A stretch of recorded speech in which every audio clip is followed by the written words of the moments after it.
Okay, Madam Chair, members of the board, it's kind of weird having you behind me. Tab 20, page 206, deals with the emergency response to natural disasters. After, in the wake of the Calexico earthquake several months ago, there were some lessons learned, and since that time, the OPSC has worked with Cal EMA and CDE and DSA to a certain extent also in trying to formulate a more cohesive, comprehensive K-12 disaster planning. This item, the cover sheet, essentially lays out the roles and responsibilities of the various agencies involved in this process. Okay.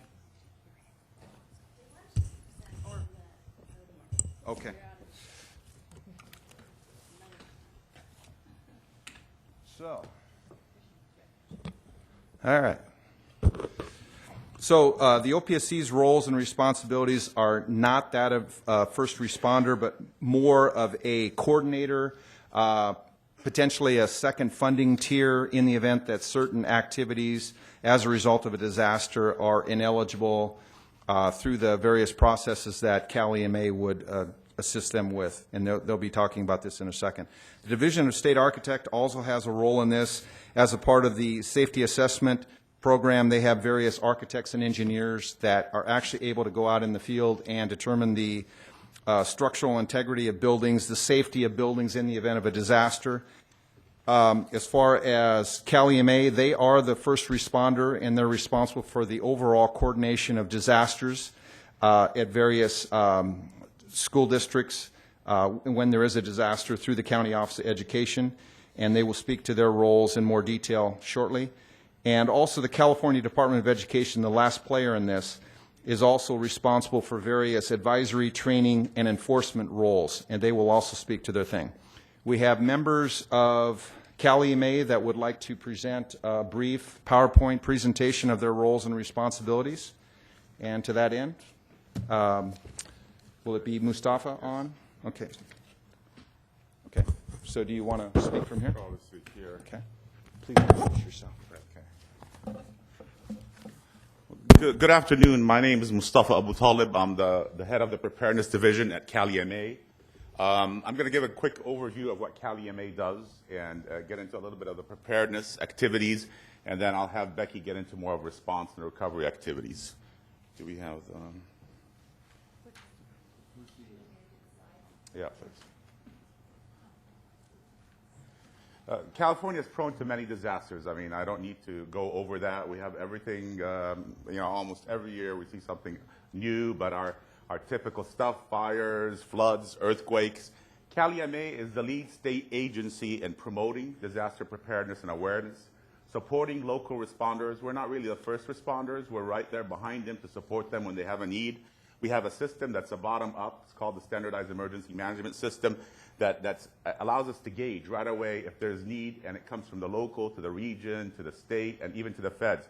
So we play that role of orchestrating all that and supporting local governments as they need to respond to emergencies and disasters.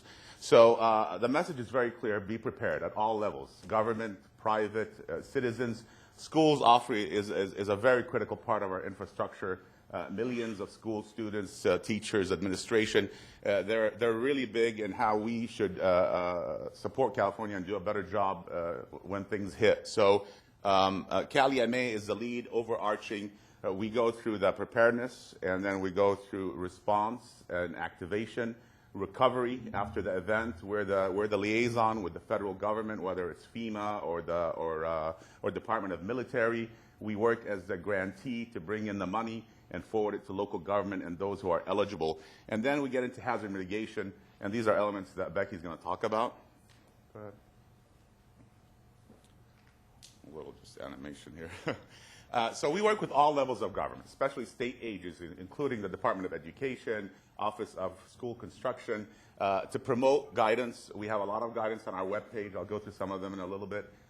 We have drills, we have exercises. So we're giving out the message. The more we prepare now, the better off we're going to be when things happen. The main efforts that are going on with the school disaster preparedness is our school emergency planning program. It's an all hazards program. It really promotes all phases of emergency management And it's done by guidance, it's done by presentations and meetings, and that's where we partner with the Department of Education, Office of School Construction, and we go out and promote all these efforts. Safe Schools website. This is a secure website that's under development. This is going to be, it's going to enable every school that's part of the system, that logs onto the system, to track and put their plans there and allow the local first responders, when an incident happens, to look at the plans right away. Some of it could be the actual construction of the school, where the entrance is, where the exit is, what the plan is for evacuation. So it really allows for a much faster and practical way for the first responders and the school to work together in the heat of the moment when an incident happens. This is still under development. We're still testing it. We're working with some school districts on it. But I think it's going to be the way we do things in the future. It's also going to have a lot of guidance for how to prepare plans. You don't have to reinvent the wheel. If there's a school or a college that did a good job, you could look at it as a model and duplicate it. So we're going to be working on this. We might have future presentations for you on this web page. But it is a secure web page, and we're working with first responders and other state agencies to implement it. So that's coming next. We also developed the State Emergency Plan, which is our overarching blueprint of how we do business, emergency management in California. The last revision was 2009. We created what we call emergency functions. It's a way of grouping state agencies and state capabilities into functions. And we have emergency function number 3, construction and engineering, under DGS. They're the lead for it. They'll have a group specially for school construction and safety, and everything goes with it under emergency management. So that's something else that we're working on. Go ahead. Most of you probably heard about the Great California Shakeout. It's the biggest earthquake preparedness drill, and I would think any type of preparedness drill in the whole nation. This year, it was on October 21st at 10:21 in the morning, and 5.3 million schools, teachers, students, administration participated in this year's drill from California, 5.3 million. So that was a huge other way to get this, this whole effort of emergency and preparedness. And although it's about, drop, cover, and hold on for earthquake, but it really promotes all types of preparedness. How do you have a preparedness plan, evacuation? What's your preparedness kit? How do you have one at home? How do you communicate with your children? So this is another way of getting just the whole state around a big event, and hopefully it carries on throughout the whole year. So we're hoping to increase. The total number was 7.8 million people registered this year for Shakeout, and every year we're trying to move it 10% more. The following things here are specific guidance. It's on our web page. You could look at these guidance. The non-structural earthquake hazards in California school. We're talking about how to retrofit non-structural, like lights and equipment and furniture. Using SEMS, our standardized emergency management system, at districts and sites. That's another guidance document. ABCs for post-evacuation. That's another document. And then we link through our web page into a lot of other federal and private sources for information. So we really have a lot of work, and we're going to be working with the Department of Education, Office of School Construction, consolidating a lot of these things in one simple, easy guide that would take the schools. They don't have to go through a lot of things, give them all these different material for them. Go ahead. Preparedness tips. Work closely with county Office of Emergency Services and first responders. I mean, a school is part of a community. You have to work with them. They're all going to need each other in an event, so they have to work together, not in a vacuum. Enhance your continuity planning. We've seen emergencies that are not our typical. They don't damage the building, but H1N1 could possibly take away half of your teachers or half of your students. Do you have a plan for these things? Talk to other schools on what works. Again, you don't have to reinvent the wheel. If it worked somewhere, you could take that model and work with it. Make room for volunteers. California is massive when it comes to volunteers. They're going to make a big difference in what we do when a big emergency happens. I'm sure parents are a type of volunteers that want to help and support a school. So I'm talking about long-term. If your school is out and classes are going to have to be relocated, think of volunteers. They want to help. They just want to know where to fit in this whole system. And train and exercise regularly, obviously. Go ahead. I'm going to introduce Becky Wagner. She's the head of recovery, to talk a little bit about what happens in the response and recovery and how you get your funding and how you maximize that. So, Becky, go ahead. Thanks. So as Moose said, we've kind of got the phases of a disaster. We have preparedness to prepare and plan for the response. We have the response phase when something happens, and when something happens, you go into recovery. And then next you mitigate to try to prevent damage in the next event, and then the cycle starts all over again. So he's talked about plan and preparedness. Just keep in mind, under the state emergency management system, all disasters are local. So all requests for state and/or federal assistance come up through the local agency. So a school district would request assistance through the operational area, which is the county area. So it's all jurisdictions within the geographic boundary of that county would request assistance initially through the operational area, and then the request goes up through our California regional office. We have 3 regional offices in Cal EMA, and then goes up the damage assessments, which I'll talk about more. You know, we need to get an idea of the magnitude of the event before, you know, as soon as we get a request for state and federal assistance, we have to get numbers. We have to prove to FEMA that it's beyond the state and the local government's capability to recover, and that takes collecting the damage data. So we always need help from including the school districts, any jurisdiction involved in collecting that data. And then we would make, based on that, the preliminary damage assessments that we do, we would make either, there's several ways to get state and federal assistance. On the California Disaster Assistance Act, the agency secretary can concur with a local proclamation of an emergency, and that would bring in just permanent repairs to infrastructure, but not like emergency response costs for reimbursement. The governor can proclaim, and that would bring in both emergency response costs and permanent repairs. And then if we prove to FEMA that it's beyond our capabilities, and the governor would make a request to the president based on a joint preliminary damage estimate of FEMA, and then the president, at the recommendation of FEMA, would make a determination for a major disaster declaration. So the local proclamation is really the first step. A city and or county under the Emergency Services Act would have to proclaim within 10 days of the event that they have an emergency of extreme peril, and that's beyond their capabilities to respond and recover from. The initial damage estimate is really where the school districts can really help out. The lessons learned from Imperial, the op area is the county. It's usually the County Office of Emergency Services. And they're getting pressured. They've requested state assistance. They're getting pressured to collect initial damage estimates so we can get some idea of the magnitude of the event. You know, not every little detail, but is it, you know, is it 100,000? Is it $1 million? Is it 100 million? You know, what are we talking about here? And so that's where the school districts can plug in and get their damage data, just an estimate at this point, to the op area so they can start building that IDE. I'll go into some other lessons learned from that. So then that is the basis for the request for state and or federal assistance. And I talked again, if it looks like we could be getting close to getting a Fed deck, we would ask FEMA to do a preliminary damage assessment. We'd go out again and have the locals show us the damage. And then as you can see, well, maybe you can't, but if this, for California to get a major disaster declaration, it takes almost $44 million in damage. So it's based on a per capita for the state, and since we're a large state, you know, it takes a bit to get a major disaster declaration. So the types of assistance, I talked again under the California Disaster Assistance Act, we can provide state funding with Secretary's concurrence, the governor's proc. State agencies aren't eligible under this program, only local governments, and there's no permanent repairs for private nonprofits. When we get a federal disaster declaration that kicks in the federal public assistance program, private nonprofits are eligible, those that provide an essential governmental type service. State agencies and public assistance and hazard mitigation then will be available under the federal program. You have schools, some charter schools that are private nonprofits.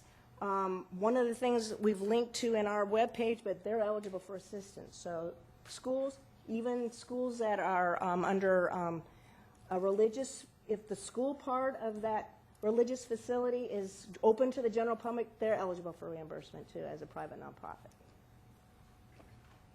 So FEMA public assistance funding is, there's a cost share.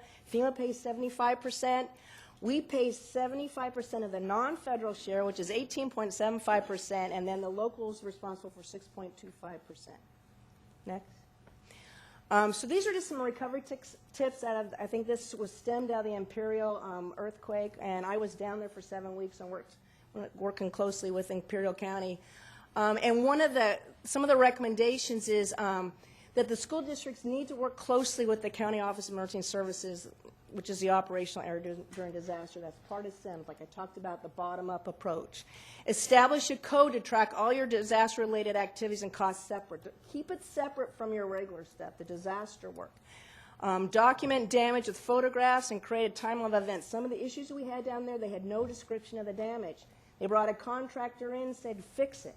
And we never saw how much of that was pre-disaster and what was disaster-related damage. So you have to be able to describe the disaster-related damage. And then this came up, I think, because there's a program I know that you'll bring in trailers for classrooms. Temporary relocation or portable classrooms are eligible for reimbursement while permanent repairs are underway. And just so you know, we were able for some of the school districts, including Calexico, to get FEMA to pay for some of these early repairs, even though we couldn't document everything, because we were able to prove if they had brought in temporary classrooms, it would have cost FEMA a whole lot more. So that's how we were able to argue that you should be paying for all the repairs, even though we couldn't document all the description of the damage. But just so you know that this is an option. So if you have a lot of damage and you're going to have a major reconstruction project, FEMA will pay for temporary relocation or classrooms for a limited time during the repairs. Next. So these are some of the other tips for procurement. These are some of the issues we saw, some emergency procurement. You know, you have to show reasonable costs. You have to show you went out for competitive bid, or you did a pre-disaster bidding process where you kind of had some pre-approved contractors. And have adopted in advance some kind of memorandum of understanding or a resolution or at least an SOP or procedure that allows you to go out and do some non-competitive bidding just during an emergency when you can't delay, like you can't delay getting your schools open again. But just have a process in place pre-disaster so that you follow regularly on an emergency basis. Avoid time and materials contracts or include not to exceed dollar amount. Those are requirements for FEMA, and those are really only eligible for the work done like on smaller projects, $100,000 or less, done normally within like the first 72 hours after an event. And FEMA will not reimburse cost plus percentage contracts. So just kind of some of the things you need to know, the schools need to know. I did put together a little tips for schools. There's more than this than what I've covered, so it's now on our website, calama.ca.gov, for schools to look for.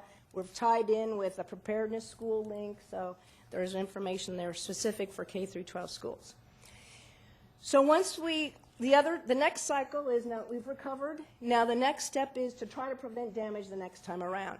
So every time we get a federal disaster declaration, normally we would get hazard mitigation grant program with it. And because we have an enhanced plan, we get 20% rather than just 15% of the total dollars amount spent under the Stafford Act by the feds for that event. That includes individual assistance and public assistance. So that money is set aside for hazard mitigation grants. And it's a competitive process. There's a set dollar amount of money. And there's a grading system based on the priorities of the state and our state hazard mitigation plan. And applicants must have a FEMA-approved local hazard mitigation plan. So a school district would either have to have their own local hazard mitigation plan or be part of either a larger plan like the county's plan where they help prepare it. Next.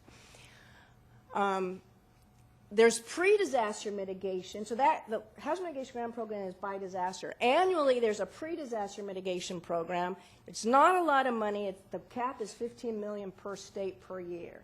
And we don't always get that. We've been pretty successful in the past because we just turn in a lot of projects. But it's nationwide competition. State and local agencies and special districts are eligible. It's all types of hazards. And but the maximum is $3 million per project. But one thing good about this program, if you don't already have a local hazard mitigation plan, which is a prerequisite to get hazard mitigation grant money, you can apply for money to do a plan through this grant program. So that's something to think about. And then this gives you some of our sites if you'd like more additional information, and also to access the information that Moose talked about and that we have for the tips for the school districts.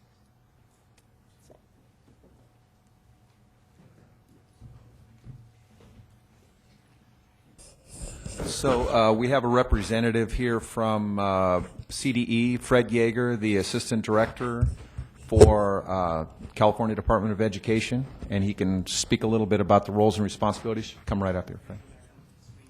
Yeah. I'm going to take it. Screen handle it, Dave?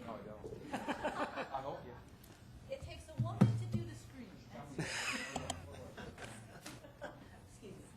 While they're lowering the screen, why don't we go ahead and have the secretary call roll and establish a quorum?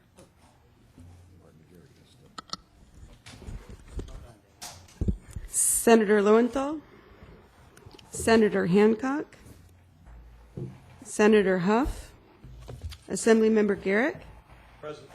Assemblymember Brownlee, Assemblymember Buchanan, Scott Harvey, Present. Kathleen Moore, Lynn Green, Here. Cynthia Bryant. Here. We have a quorum. Thank you. Go ahead. Thank you. Fred Yeager, California Department of Education. Fred Yeager, California Department of Education, School Facility Planning Division. The department's involvement in safety planning is detailed in our attachment B on page 212 of your agenda. In short, the department's approach is on the prevention of student and staff injury during an event, such as the requirement for fire drills and earthquake drills. The Education Code also provides the department three responsibilities. One is in an advisory role through our coordinated school health and safety unit. We provide technical assistance to districts in preparing safety plans. And this is updated annually in collaboration with CalEMA, pursuant to AB 103 of 2006. The Education Code also provides a training role for CDE where technical assistance and training is provided in safe school planning and crisis response. Finally, there is an enforcement role contained in the Education Code where districts are to report on the status of their safety plan in their school accountability report card. And if that is not reported, the superintendent may assess a fine of not to exceed $2,000. So that capsulizes the department's participation and interaction, and we are working with CalEMA on creating a more interactions and seamlessness in the approach. So, if there's any questions? Okay, are there any questions or comments from the board? I did want to just ask Kalima, but they left. But just what happens to the money? What did you call it? The post-hazard mitigation money? Did schools get to use any of that in the case of Imperial County?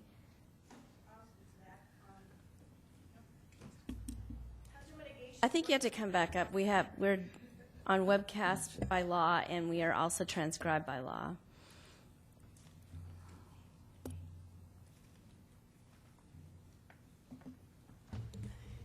The Hazard Mitigation Grant Program, about 12 months after the event, and that's when they lock in that dollar amount I talked about, the 20% of all the total dollars Stafford Act money spent on it. Then there's an application process. And it's all for this event, the Imperial County event, it would only be for that disaster area? No. Or could it be for that type of hazard anywhere in the state? It's on the state priority, but we were awarded from FEMA for all counties in the state are eligible to apply for the Hazard Mitigation Grant Program, and it's multi-hazard. Okay. Thank you. Any other questions? Okay. So let's go back, Dave. So let me wrap this item up real quickly. Okay, sorry. So to that end, although OPSC is not a first responder, we do have procedures outlined at the bottom of page 207 and 208, and I know we spent a lot of time on this, so for the sake of brevity, I'll just say we have a communication, coordination, training, research, action plan, and requests to the board various activities we can do that are prescribed in this item. Next steps for this will be posting to our website shortly here FAQs, disaster-related FAQs, continuing to work with the various agencies that we've talked about earlier to develop a more comprehensive K-12 disaster plan guidance for school districts to guide them through the process, how to get a template, who to work with, contacts, and all that. And at this point, I just ask for the board's acknowledgement of this report and to approve the OPSC's procedures and guidelines in association with this item. I think this is a non-action item, so I don't think we can approve anything. Do we want to go ahead and do tab 19, page 204, just quickly update on Imperial County? Yes. Okay, Madam Chair, tab 19, page 204. This is the latest in a series of reports. This is the third report in relation to the earthquake that occurred down in Baja California, Mexico on April 4. I'm pleased to report that to date, $10.75 million have been released to two different school districts, the Cal Lexico Unified School District and the San Pasqual Valley Elementary School District, through accelerated apportionments, various projects to assist them in meeting their ancillary needs in relation to the earthquake disaster. And in addition, Cal EMA representatives working through the County Office of Education have also been able to provide $3.3 million in federal funding for a total of $14.05 million that have flowed to the various districts at this point. Again, the next item we just talked about, there will be ongoing discussions about actually dovetailing and creating a more comprehensive plan on how to deal with these earthquakes in the future. So, are there any questions? Any questions? Okay, great. Well, let's return to tab 2, page 1, minutes. Does anyone have any corrections or comments to the minutes? Is there any public comment on them? What about a motion? I would move approval. We have a motion and a second. Can you call the roll? We need one roll call. Assemblymember Garrick. Assemblymember Brownlee. Yeah, sorry. Assemblymember Buchanan. Scott Harvey. Aye. Kathleen Moore. Lynn Green. Aye. Cynthia Bryant. Aye. Carries. Okay, we'll leave it open for Senator Lowenthal, who will be coming at some point. So moving on to tab 3, page 17, which is the Executive Officer's Report. Good afternoon. Definitely like to share some good news today.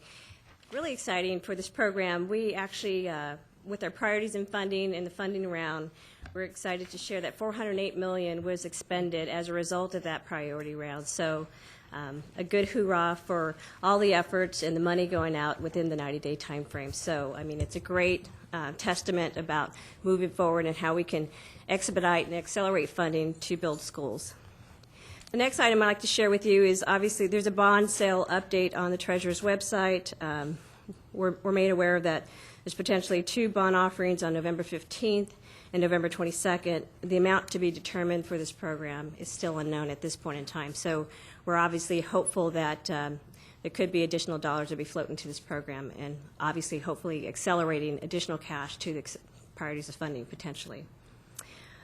We also wanted to share that You can interrupt her. Assemblyman Garrett has it. oh, sure, I'm Just sorry. a real quick question. Do you have an estimate of what the amount may be? No, I have A range? not Somewhere sure. I've Somewhere heard between 0 and $2.4 billion. The broad range. Thank you. Yeah, we'll be working closely. Next. Okay. He's the new kid. Hold you up with the details. Okay. So we also wanted to highlight, I know we've been working on this item, and obviously we've made great progress in this area in relation to the high performance regulations.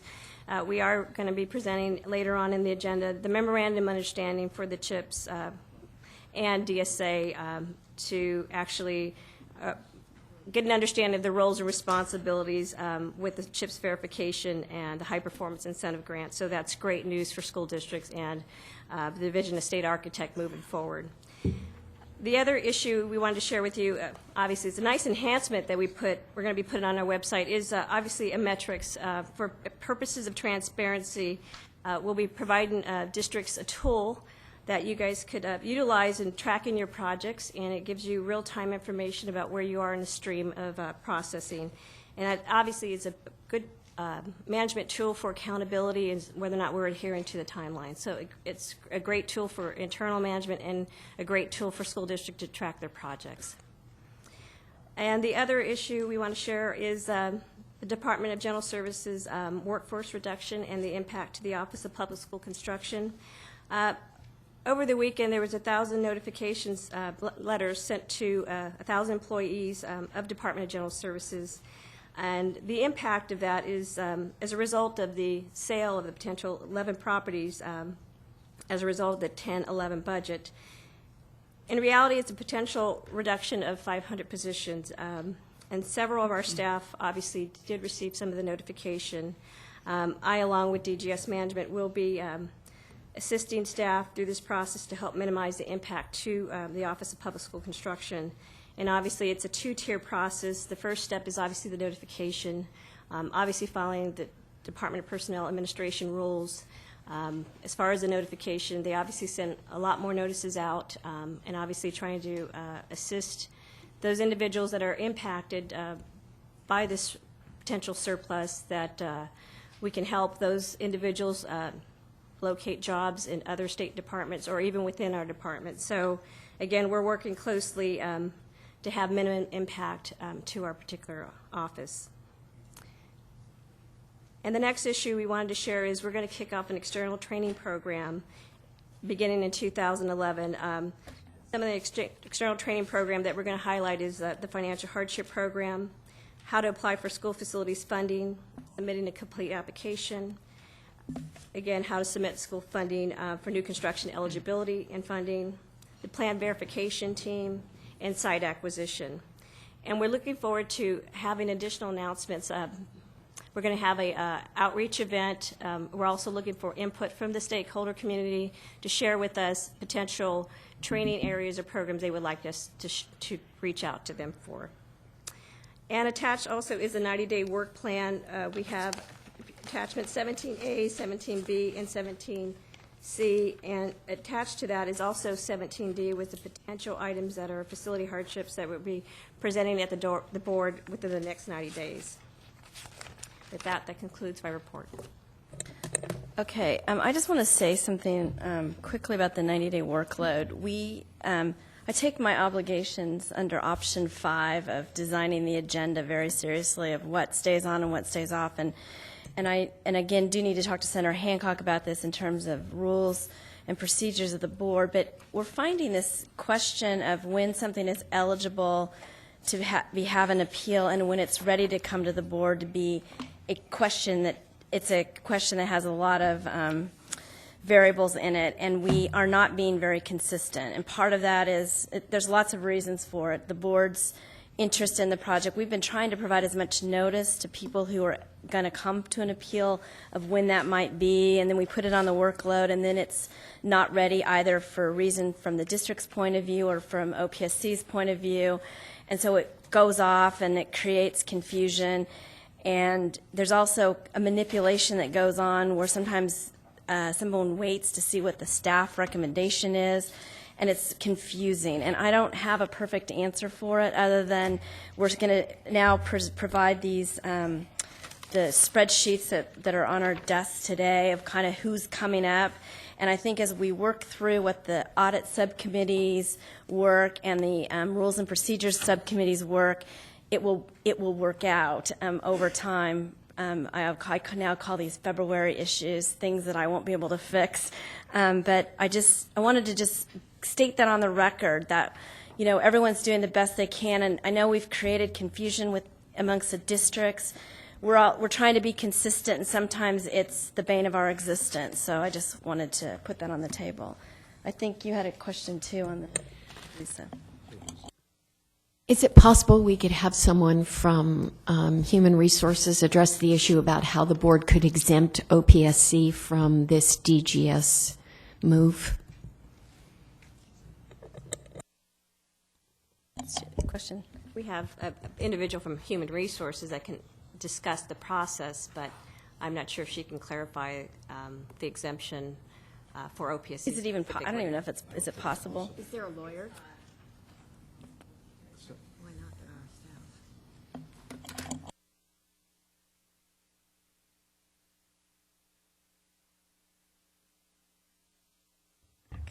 Hi, I'm Terry Hamilton. I work with the Department of General Services, and I'm the HR chief. And we have a team of staff working on this process for the state restriction of appointment.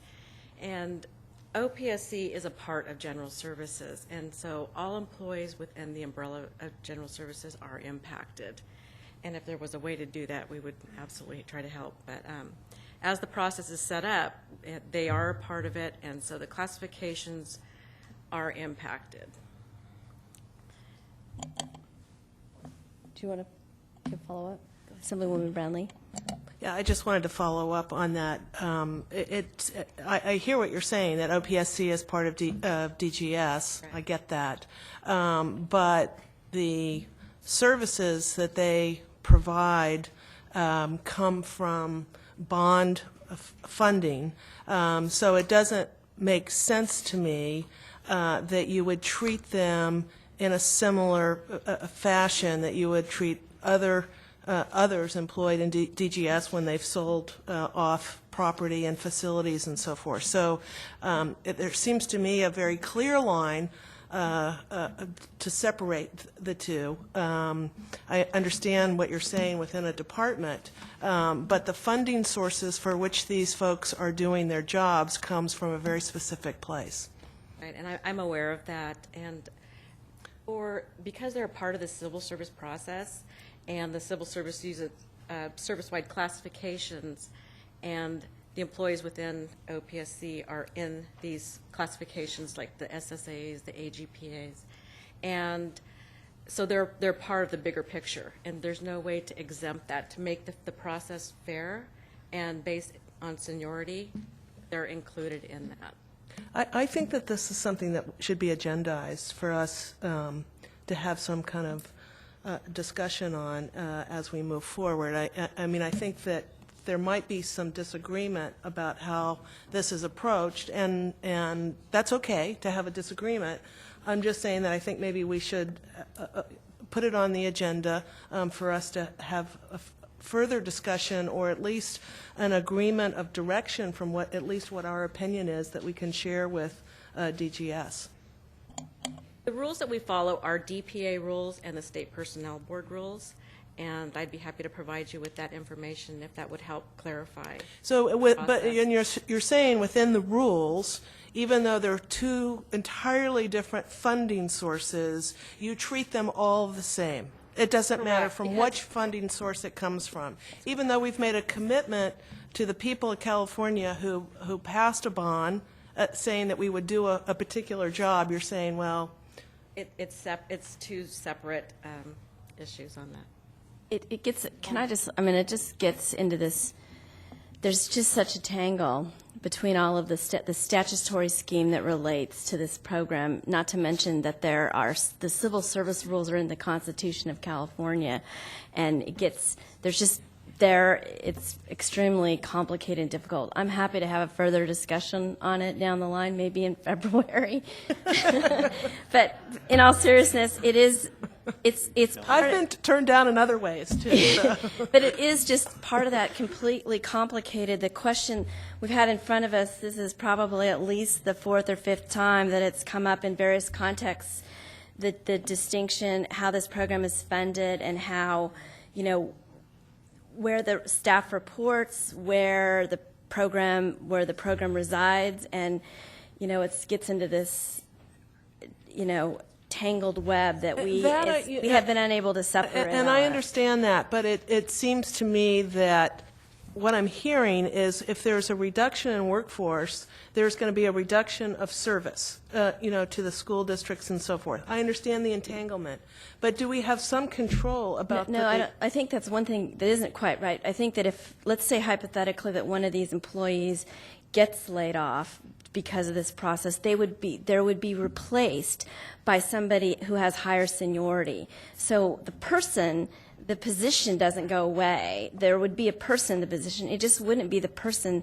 necessarily. It'd be a different person performing the same duty. But we can we could have DPA or SPB come in and explain it, and it does get into that complicated funding issue that we've come across in various contexts all year long. Yeah, I mean, we just have so many projects that aren't closed out and so forth. We have this backlog. It just seems to me that this is going to be very disruptive to a process that we are trying very diligently to improve upon, and we have all recognized that, the response time is not what we would prefer, and this is just going to put, another wrench into the whole thing. The funding source is specific to the Office of Public School Construction, and with the classification portion of it, that allows employees with the highest seniority to bump the other employees. So if that helps clarify anything for you.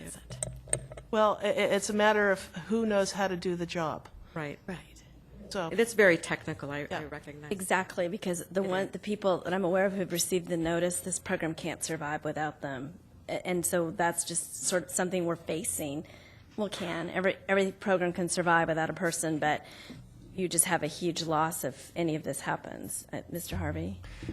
I just want to make sure everyone understands that this is a very preliminary notice. It doesn't mean layoffs are coming to every single person who received one of these letters. And I would liken it to, we had a discussion off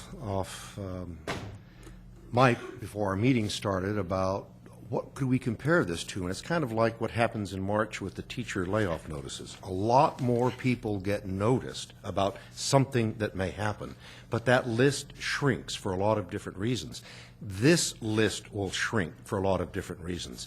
People will retire. People will leave the state. They will take other jobs. Classifications will be taken out of the notice because they won't truly be affected. State law requires that we notice twice as many people that than are technically in the facility. In this case, these 11 state properties. And it's an iterative process. It's very dynamic, and we will continue to apprise people that they are off the list, and it will happen rather regularly. We had our deputies meet with everyone in advance of receiving this letter as a way of saying this is not the kind of letter we wish you would receive, but understand it's just very preliminary. So before we begin to leap to what it might be impactive on OPSC, let's give this a month or two to shake out, and I think you're going to see a less and less likelihood of our folk being impacted. But let's take it a month at a time. As the Rules Committee consultant in the 1990s, we moved people out of DPA and made them political appointees based on specialization. Is there someone who could speak to that process, possibly in a month or two when we know more? That process used to be available for moving staff that were specialized off of and out of this program. We could talk to DPA about something approaching, exploring that. Thank you.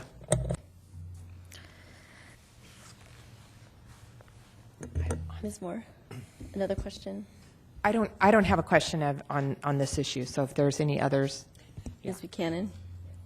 I would just like to ask that whether it's sooner in February that we take a look at this, because, those of us, some of Brown and myself who have been on school boards know that, yes, you issue more pink slips in March than you ultimately deliver, but it has tremendous morale impacts on people. I mean, you can say, well, it probably won't happen, but if you're the one getting it, it doesn't feel really good.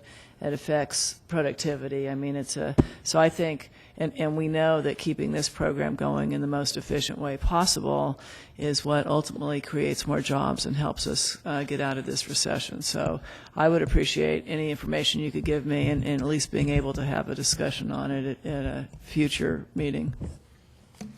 And I would just, as a final comment, would just like to say, too, I think the issue of just visiting the question whether OPSC staff should be part of DGS. And I think that that's something that should be discussed as well. Okay. Ms. Moore has another item. We're moving on from that. Personnel for now. Ms. Moore? Well, I also, as a board member, would express support for the state allocation board staff, particularly those that we know that were noticed, and I think that you're hearing support from the board on that, and I hope that we can hear additional options for those staff, for that staff members.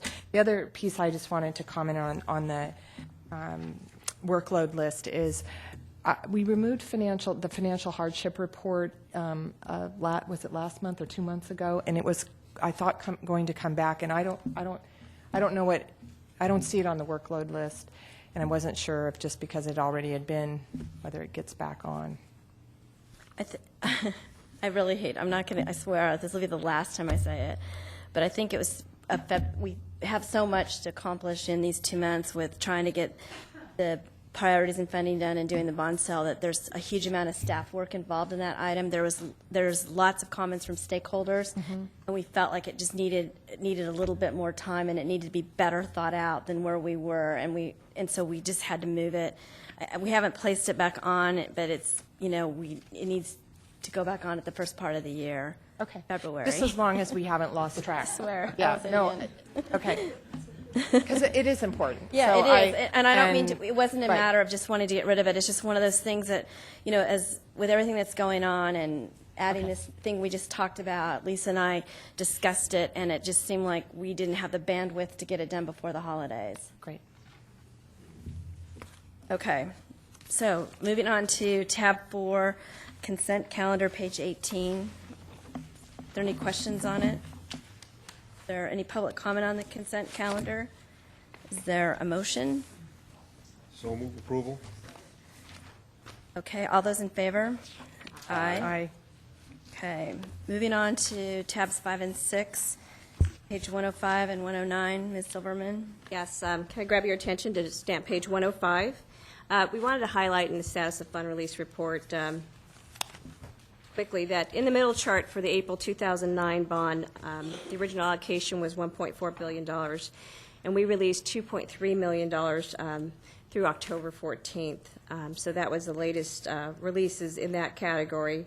And for the bottom chart was the October 2009 and November 2009 sales.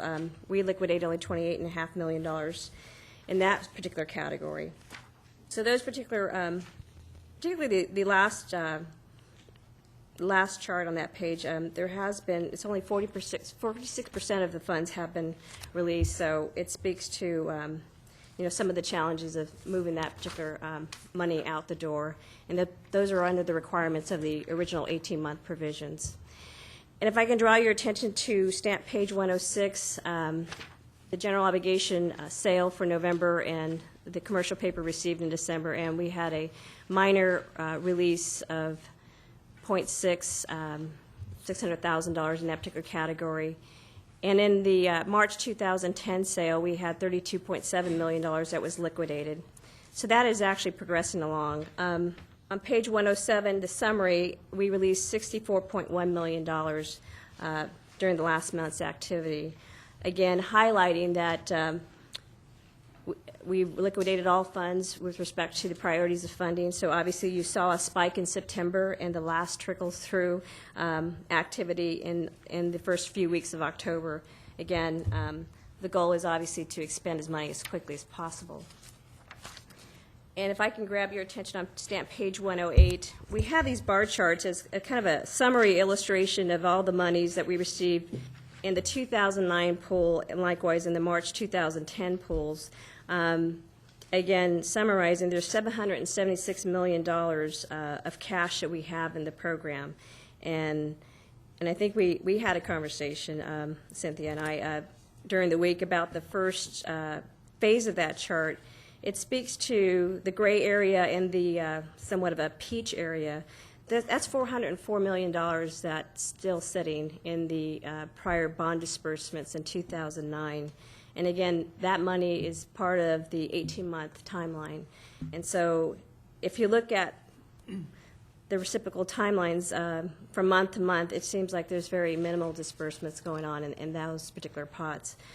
But likewise, in the lower chart, you see the striped area. That is it is liquidating. So there's $372 million that's sitting in that lower part of that bar graph. So again, the whole purpose of trying to set up, and I know something we're going to talk about later in the agenda, is to liquidate these funds, show a need for the program, and show that we're processing shovel-ready projects, and in hopes of obviously getting additional funds for the program, because we have a huge need, and the goal is to get the money out there. So if anything, would like to emphasize for those projects that are sitting out on the list that are waiting to come in, we encourage you to come in and expedite, if you have 50% of the contracts, to move those funds forward.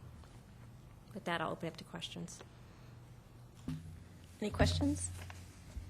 Did you cover tab 6? Yeah, we can cover tab 6 quickly. For this month's activity, we want to highlight to the board on page 109, we have processed in Proposition 1D $66.3 million in applications, which represents $56 million in modernization, 0.4 and high performance, and Overcrowding Relief Grant of $10.2 million.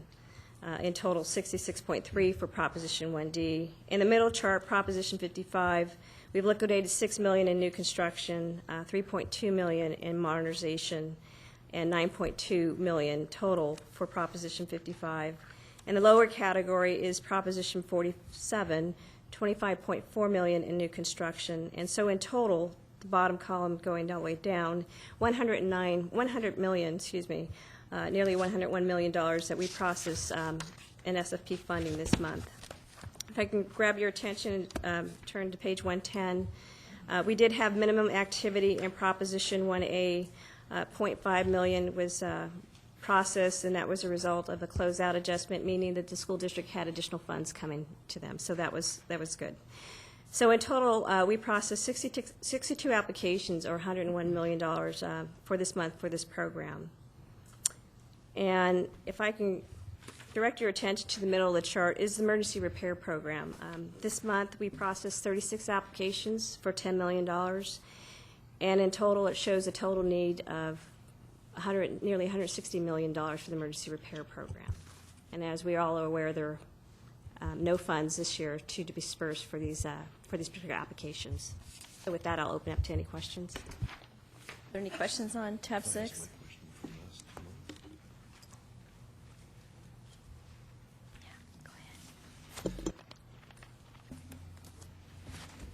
Last month, I asked about our continued additions to the unfunded list for this very, very crucial program, this emergency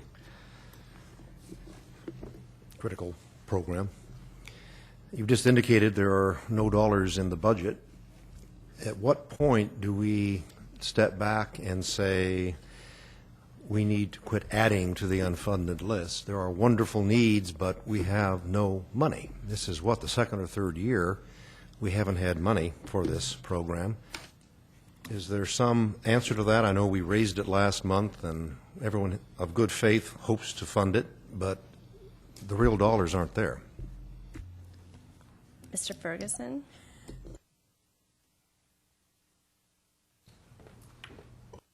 Chris Ferguson, Department of Finance. The administration's committed to the $800 million as part of the Williams settlement.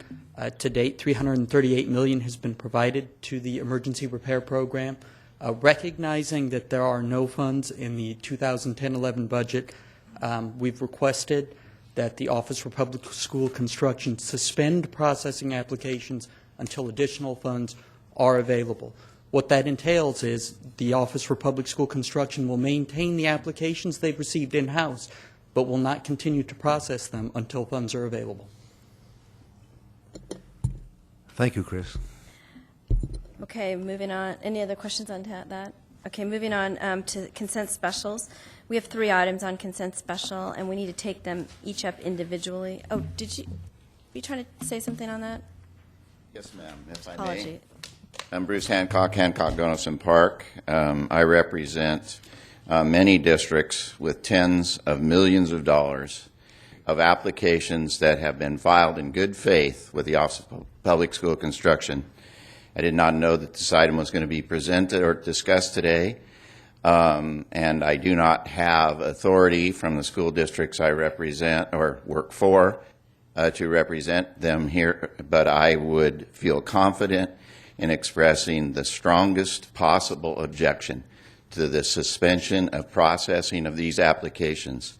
There is a law that has been ignored again and again and again about this program and about funding these applications. The very idea that stopping the processing will somehow solve some problem is a mystery to me. What it seems to do is allow the state and the administration to get off the hook for a contract that it made as a result of the Williams lawsuit. I think that any movement to suspend work on these projects is a violation of not only law, but trust with school districts. Thank you. Thank you. Next is the consent special. I mean, let that Yeah, lie. I can't either. Okay. So let's talk about why did we suspend again?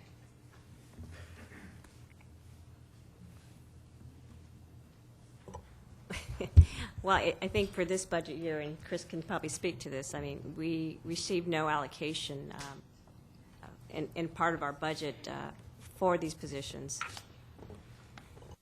Currently, there is no cash to provide for these apportionments. Until there is cash, we would restart at that point. Ms. Brownlee? Well, you know, I hear what you're saying about the, you know, that there wasn't any money apportioned in this budget cycle. Although I really concur with the gentleman's comments, and I am concerned that if we stop processing, so school districts are submitting these in good faith, and I think if we stop processing them and stop putting them in a queue, so to speak, we're liable for not really upholding what the Williamson Act is all about. So that is a concern for me. I don't know under whose authority it is to, you know, just completely stop doing that or not. I'm unclear about that.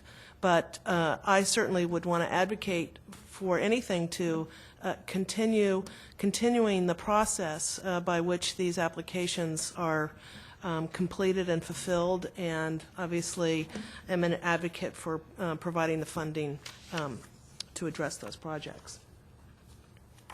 We also have other projects within the State Allocation Board realm that we are processing without cash. Now, they come from the bond funds, and this funding comes from annual appropriations of the legislature. But Mr. Hancock is correct that there was an $800 million deal struck, of which we've paid about, as a state, about $340 million. But I would think that in order to cease processing, that there really would have to be an action of the State Allocation Board and not an action of staff. And so if there is concern, you know, by different, like the Department of Finance or any other department, that should be the action taken, I think it should be one that is recommended to the State Allocation Board and that we deliberate on that. Lisa, did I hear you correctly that you got no funding for staff positions for doing this? There is no funding in the Budget. current budget for that. But it's a different question. There's no funding in the program, but you have no funding for staff. Those are general fund positions, and likewise, we didn't receive general fund allocation for those positions. Thank you. And that's part of the conundrum. That's part of the conundrum is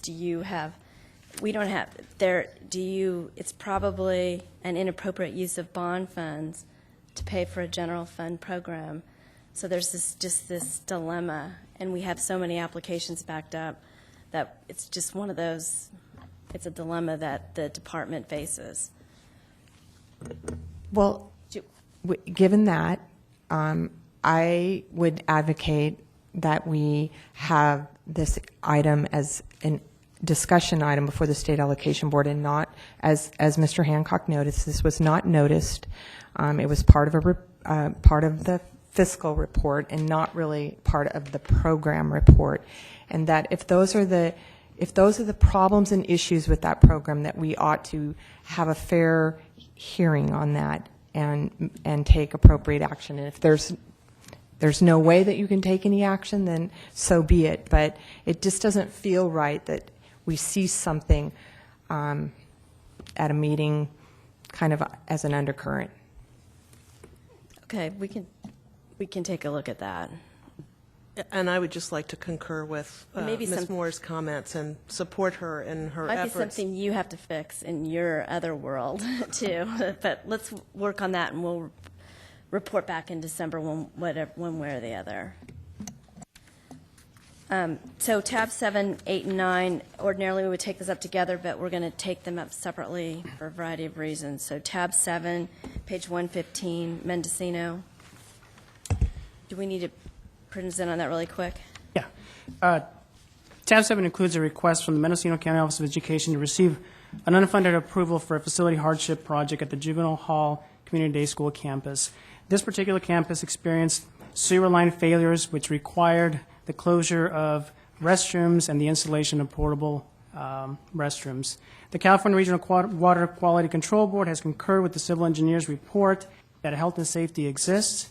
The district has met all the requirements to qualify as a facility hardship, and therefore staff is recommending that the board approve this project for a total state share of $25,886 and be placed on the unfunded list. With that, I'd be happy to answer any questions. Any questions or comments? Any public comment on this item? Is there a motion? We have a motion and second. All those in favor? Aye. Any opposed or abstaining? Okay, moving on to tab 8. In a abundance of caution, I'd like to say I think I have a conflict of interest for financial reasons on this item, so I'm going to recuse myself and ask Mr. Harvey to do this item. Thank you. Thank you, Madam Chair. We'll start with the staff report on this item. It is on page 118. Thank you. Good afternoon. This item is a request from Aspire Charter School to hold title to their charter school facilities program project under Senate Bill 592. This project is located within the boundaries of Los Angeles Unified School District. The charter school has submitted a letter, which you can find on stamp page 120. And this letter outlines the reasons why title is not being held by a local governmental entity or by the school district. Staff has reviewed this letter and believes that it does meet all the requirements of the Education Code. And we would recommend that the board make a finding that the charter school has met all of the requirements of the Education Code to hold title. Also, as we mentioned last month when the first batch of these came forward, there are conditions that need to be placed on the title that cannot happen until the board grants the charter school permission to, grants that the charter school has met the requirements to hold it. So if the charter school does not follow through with placing the required restrictions on the titles, such as the lien in favor of the State Allocation Board and the reversionary interest to the school district, we would return to the board to recommend that the revocation of the finding be made. With that, I'd be happy to answer any questions. Just to set the scene for what may be a discussion, could you please read to us what state law says about a charter school's obligations? Sure. To submit what to us exactly? On page 118 under the authority section, you can find the Education Code section 17078.63A3A. And in this Education Code section, it lists options for what a charter school provides as far as holding title. And if the school district or if a local governmental entity is not holding title, then this provision can also be used. And it states that the charter school can submit a request that the charter school be authorized to hold fee simple title to the subject property in trust for the benefit of the state public school system, on which a lien shall be recorded in favor of the board for the total amount of funds allocated pursuant to this article. The charter school shall include with the request a statement outlining the reasons why ownership of the project facilities is not vested with the school district or local governmental entity. Prior to releasing any project funds, the board shall make findings that the applicant has submitted all of the information required by this paragraph. Thank you very much. Are there any questions from the board? Please. So, so part of the procedure that you just cited there, it doesn't require a letter from the district saying that they're not interested in holding title anymore? No, it does not. The charter school needs to just provide reasons why the district is not holding title. In fact, the statute doesn't even necessarily require that the district say no. There could be other reasons why the school district is not a good fit for holding title in that project. And how would you ever discern if there was a disagreement or discrepancy about that? How would you facilitate that and determine that? Because you're just requiring, in essence, one party to make a declaration, but not the other party. The charter school does indicate that they are certifying that it's true and it is coming from their perspective. However, the law also does not put the board in the position of being a mediator in that role. So it's just asking that you acknowledge that they've submitted this declaration for why the charter school feels that the school district is not holding title. Thank you. Are there any other questions from board members before I ask if there are any public comments? If there are no public comments, a motion is in order. I'll move approval. There's a motion and second. Without objection, we will use the prior roll call. You have to do roll call. I'm very sorry. There is an objection. We will have a roll call on this item. Assemblymember Garrick. Aye. Assemblymember Brownlee. Aye. Assemblymember Buchanan. Aye. Scott Harvey. Aye. Kathleen Moore. Aye. Lynn Green. Aye. And Cynthia Bryan abstained. The matter passes. We're on item number 9. Tab 9, beginning with page 123, is a request for unfunded approvals for the 6th round of funding in the Overcrowding Relief Grant program. This particular program enables districts to reduce the number of portables on eligible overcrowded school sites. An overcrowded school site is defined as having a pupil site density that is equal or greater to 175% of the pupil density as recommended by the Department of Education. We received a total of 9 applications. 2 applications were withdrawn at the district's request. They elected to withdraw the applications and reapply at a future funding round to maximize our funding. One application did not meet the requirements as it did not have the Division of the State Architect plan approvals. So we were able to fund 6 projects, again for a total of $10 million under this program. This would leave, should the board approve this would leave a total of about $450 million of bonding authority for the Overcrowding Relief Grant program. Staff is planning on bringing back an item at the December board to discuss potential changes that could be made to the program, as well as the opening of potentially another filing period, or whether the board wants to consider other options with this funding. Now, again, this is $450 million in bonding authority. There have been some discussions on whether this money could be moved to another program. Just wanted to inform the board that that's something the board could discuss, but would require statutory change to move money from one pot to another. But staff is bringing back an item at the December board to discuss these options and the potential opening up another filing period. But for this item, the approvals have met the conditions, and the recommendation is to approve $10.2 million for the Overcrowding Relief Grant program. I see we have public comment on this item.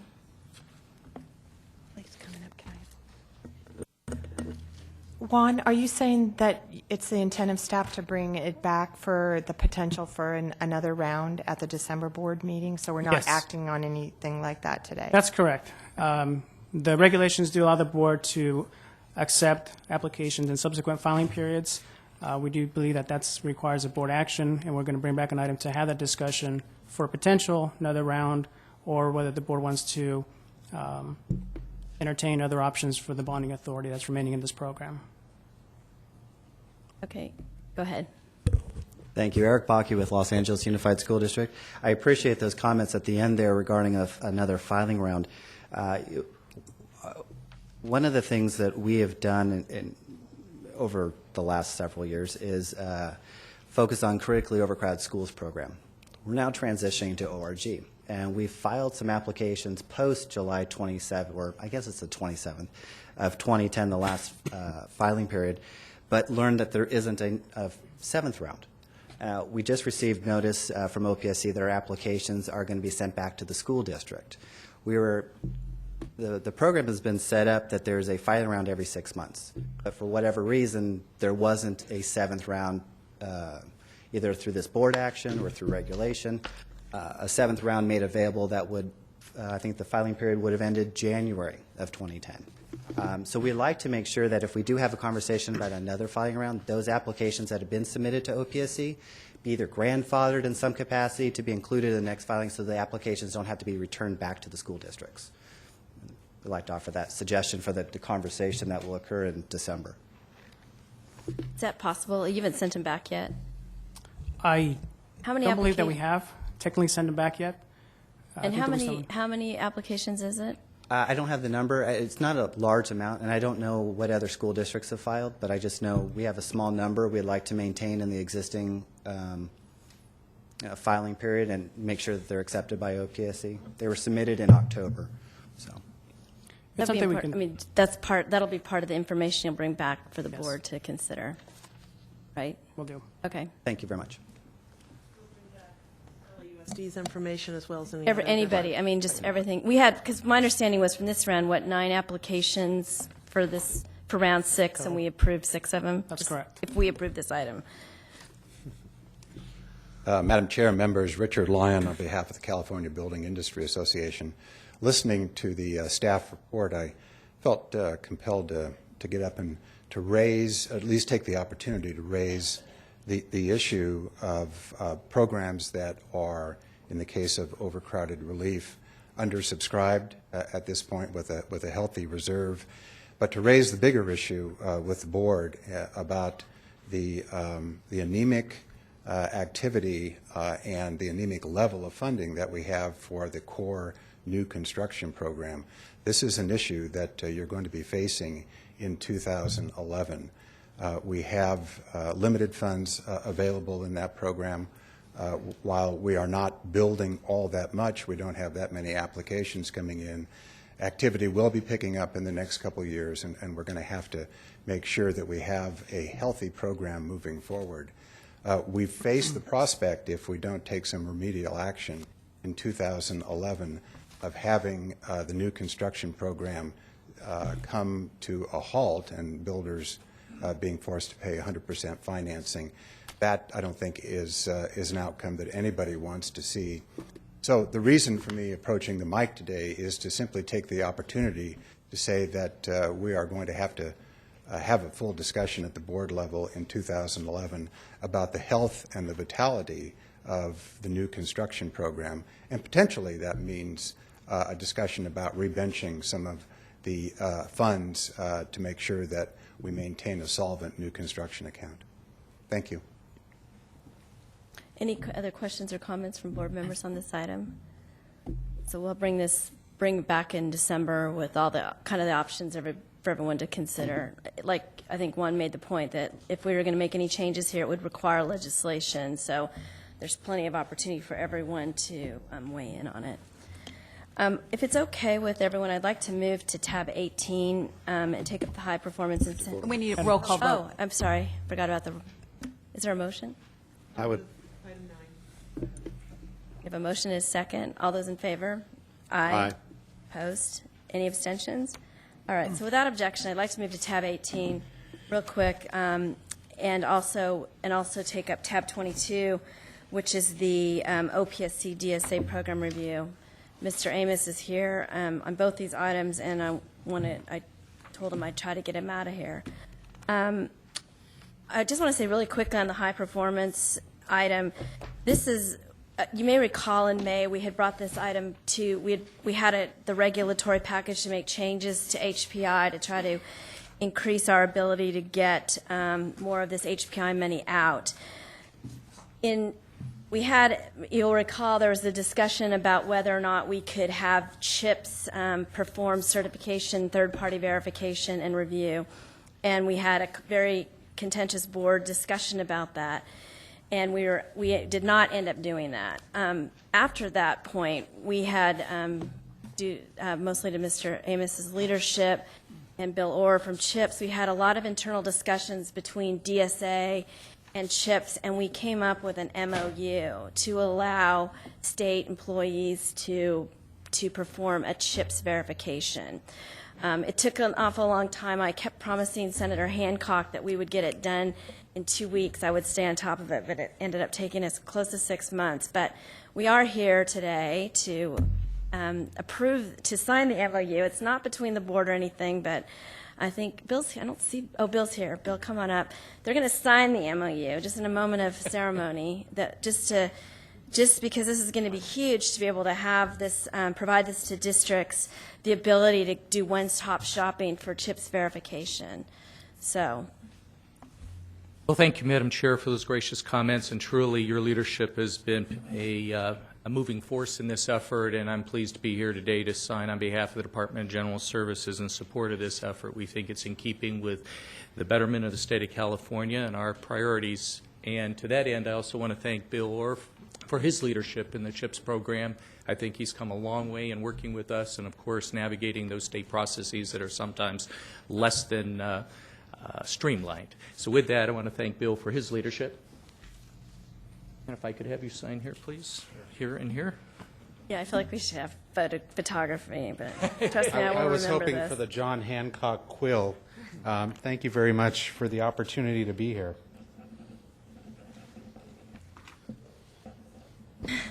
Brian's got it. The one thing that we did, so this leads us into, while they're signing, leads us into item 18, which Brian will present. But one of the things we discovered as we were going through the MOU is that in our work that we did on these regulations in May, we actually, one of our intents was to make sure that all of the Cal Green standards that are going into effect as of January 1st are in the regulations. And it turns out, as we went through the process of developing the MOU, we discovered that we inadvertently left 2 of them out, and so we're going to, this will allow us to adopt emergency regs to move that forward. So with that, Brian, I may have just done all your work, but if there's anything you can add to what I just said. Thank you. Yeah, basically you said it. We're just making changes today to accommodate for the requirements that are now part of Cal Green. It kind of increased the bar for what the minimum requirements are for new school sites. This doesn't affect new construction additions or modernization projects. The net effect was that the points went down by two for new construction projects on new sites, and they didn't change at all for modernization or new construction addition projects. The last piece of this is we're hoping we can move these regulations on an emergency track. I just had a whispered question, but can you explain the difference between the yellow and green in the attachment? All the yellow highlights on the attachment are all the changes that we approved in May, or that the board approved in May. All the green changes are the subsequent changes we're making for green code requirements. Okay, and we're going to try to move the entire package forward as emergency regs, correct? That's correct. Okay. Are there any questions on this item? Is there a motion? Any public comment, I should add? Is there a motion? Second. We have a motion and second. All those in favor? Aye. I think when everybody comes back, we need to make sure they add on. So leave it open. All right. So then moving on. It's just Harvey.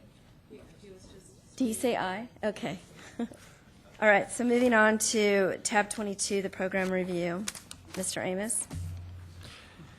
Good afternoon, Madam Chair and distinguished members of the board. I'm Stephen Amos with the Department of General Services.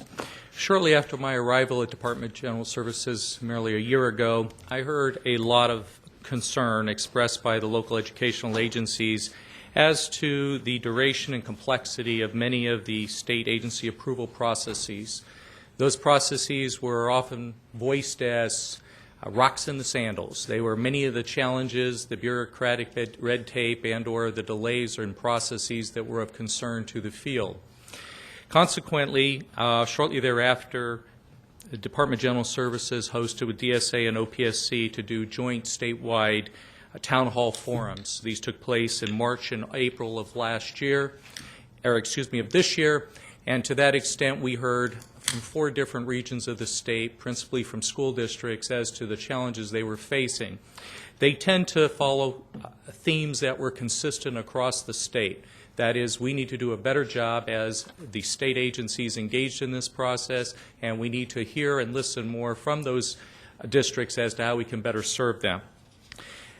On June 16th, the California State Assembly Education Committee conducted an oversight hearing in this very room in which these same concerns were expressed again, and questions were posed to me at that time.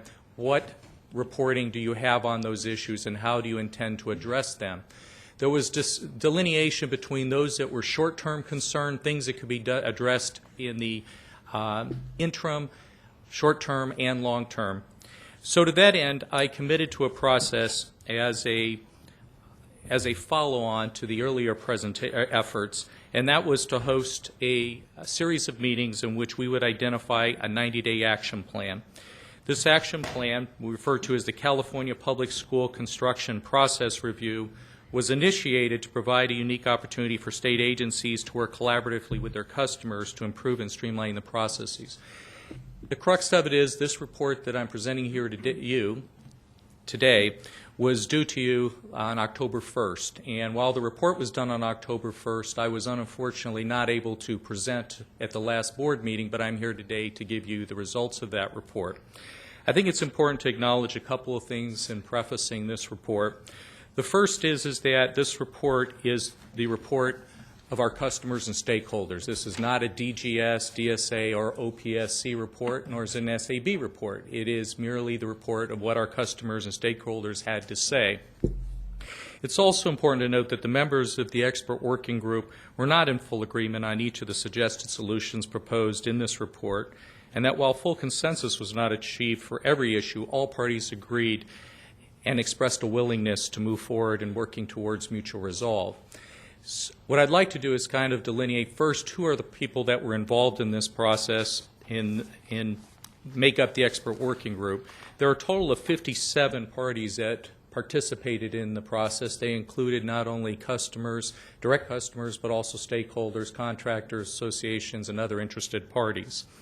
Of them, there were 20 school districts represented, 1 community college district also represented, for a total of 57. The subcommittees were broken into 6 general categories.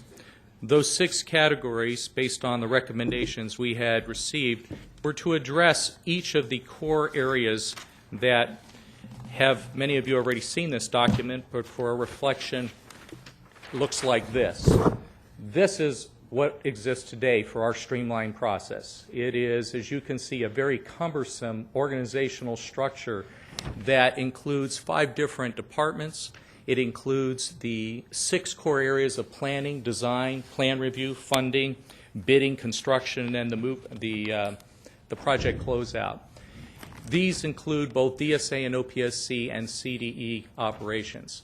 So I share that with you to give you a general overview of how we broke down the subcommittees. Each had a chair for each one of those subcommittee areas. These individuals were identified as experts in their particular field, bringing skill and expertise, and then they had a working group assigned to them in which they participated in a process in which was a charter. The charter was they were to identify within those core areas what were the critical challenges and issues that they saw in and/or obstacles that we need to streamline or reconsider, and to prioritize them. So they were given 10 different priorities, or 10 different rankings, and then they were to prioritize those with recommendations and timelines associated with them, and/or whether or not these things would be fixed through policy, through practice, regulation, legislation, whatever would be the appropriate response. I'm pleased to say that we did accomplish this on a fast-track full participation. We were on schedule, and it did complete the report by October 1st. What I would like to do is give you a brief overview of their findings, because I think they speak volumes as to how they came to see the biggest challenges that the field faces today and what their recommendations for moving forward was. The first was the lack of communication and coordination. Each one of these subgroups and the expert working group members had an opportunity to rank order and prioritize. To that end, they identified the lack of communication and coordination across all of those 6 core areas of influence. And to that end, I think it speaks volumes that this is what our stakeholders, this is what our customers see, and this is what they're recommending that we address. Those recommendations for the lack of communication and coordination, I'll just briefly touch on. CDE, DSA, and OPSC to use a single project tracking number to provide uniformity of information sharing and to ensure that there is accuracy, and to avoid the DSA number, the CDE number, and the OPSC number, and trying to keep all of them straight. The second was permit a DSA exemption form at intake for over-the-counter approvals. That is to ensure that the field don't have to come into DSA and get every project plan review, but only those that shouldn't be exempted. So this would provide a fast-track process, cut down on unnecessary changes. The third is create a streamlined process through the collaboration of CDE, DSA, and OPSC. That would include reducing the number of contacts, create a help desk, create a commonality or a common form of communication so that from the customer's standpoint it's seamless. You call one number, you get good information, you get directed to the right service, and you're handled appropriately. One of the areas that was identified was initiate an MOU or interagency agreement between CDE, OPSC, and DSA. And the idea behind that was the creation of this MOU would help in terms of identifying a process that would include this one-stop shop, an ombudsman, a centralized tracking number, or a single project tracking number, and other processes. The creation of a one-stop shop with a customer service orientation, again, rang true several times. And the last one I identified, which was create an ombudsman for guidance and project assistance. So those were the general recommendations that came out of the lack of communication and coordination realm. And again, each one of those identified different processes in which you would get there, whether it be procedurally, regulatory, policy, procedural work, or legislative. The second area that was a priority and ranked second was new projects held up due to DSA project closeout issues. This is a principal concern because at this juncture we are faced with trying to get shovels in the ground, move the economy, respond to our mandates in the field, but we're challenged by the fact that we have so many closeouts. At this point, they're estimated to be 20,000 projects that have beneficial occupancy with no closeout certification. That doesn't mean that they're not safe, but what it does mean is that we have a major challenge ahead of us to not only streamline that process, but to also work in partnership, collaboration with the field, and work on addressing those concerns. It impacts the funding of future projects. If you were the recipient a decade ago of a new construction project and now you've got modernization money and you want to move forward, you're challenged by the fact that you cannot start that project until you close out the old project. That is a very cumbersome, very challenging process that we need to streamline and work on. To that extent, they identified a series of processes that they felt were important. These were suggested solutions. Create contractual language regarding responsibility of project team members to provide closeout certification documents. Eliminate in-plant inspection reports requirements for portable projects. This was a big sensitivity because these, by definition, as portables or relocatables, are constantly on the move. We shouldn't have to certify them over and over and over again. In addition to that, there was the allow design professional, project inspectors, or DSA field engineers to field verify adequacy of construction for projects closed without certification. Again, a streamlining process to look at how we can do that in the field. Streamlining documentation for new portable buildings, spoke to that earlier. Eliminate inspection documents that are DSA specific, meaning reduce what is now somewhere in the realm of about 25 documents down to 6 core documents that are necessary. Provide that projects where the scope is limited to resolving health and safety issues shall not be held up due to a lack of certification on a previous project. And that is, ensure that we are not being a barrier to closing them out by the fact you don't have a closeout. Allow design professional project inspectors or DSA field staff to certify adequacy of construction. And the last was required local educational agencies and community college districts to be the repository of project records.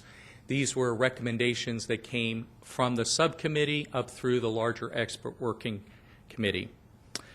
The third area that they approached was the concerns regarding funding adequacy. The first two obviously address largely concerns associated with DSA, the closeout certification process and the lack of communication streamlining process. The third one here, which was rank ordered, and that again is the concerns regarding funding adequacy, focused on the lack of communication, coordination, and this area, and that was clearly an OPSC venue. These were the recommendations that they identified in that process. Continue developing an accurate means of evaluating the true cost of building schools, data collection, permanently adopt the general site development grant, adopt a statutory appropriate Class B construction cost index that includes the prevailing wage requirement utilized in California, adequately fund off-site mitigations, adopt relevant elements of the lease purchase program for the SFP, including cost per square foot, site development, off-site, and service site funding, implement a new funding model for school infrastructure, adopt cost containment's best value and life cycle measures that can be applied to school construction, adopt alternative non-bond financing for school facility projects.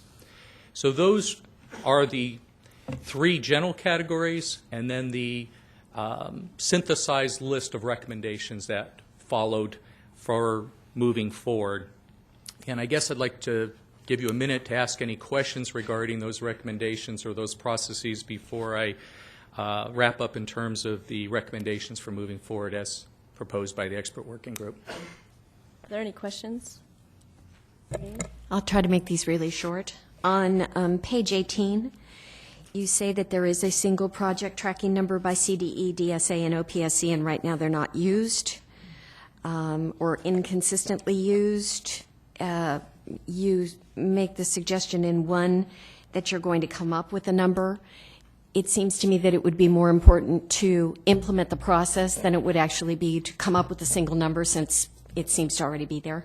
That is correct. And at least in terms of what we've seen in our preliminary analysis, there are some IT interface issues that have to be resolved. I was remiss in not identifying that while I chaired this process, it was co-chaired by Kathleen Moore, my counterpart over at the Department of Education, and it was clear that they have made a lot of headway in this area and that we need to do more to coordinate.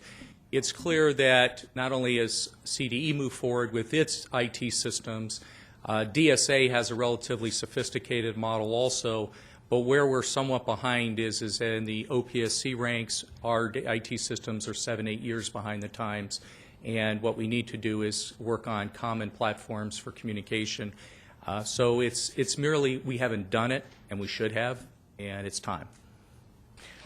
On table 1, lack of communication and coordination, this seems to be the shortest table of solutions for the most agreed upon highest priority issue. Mm-hmm. Is there going to be some more added to this? Are you going to address what seems to be the high priority item? And my concern, I guess, is that in looking at all of this, taking in the list of everyone who participated, you keep claiming this is client-driven, and I understand that. But in terms of actual numbers, clients are overwhelmed by agencies. Could you address that, please? Absolutely. It's much like we're here as the State Allocation Board, you're here as a body, and to review and collect information and impart your wisdom and lead this process. But we're joined by a much broader group of constituents and stakeholders.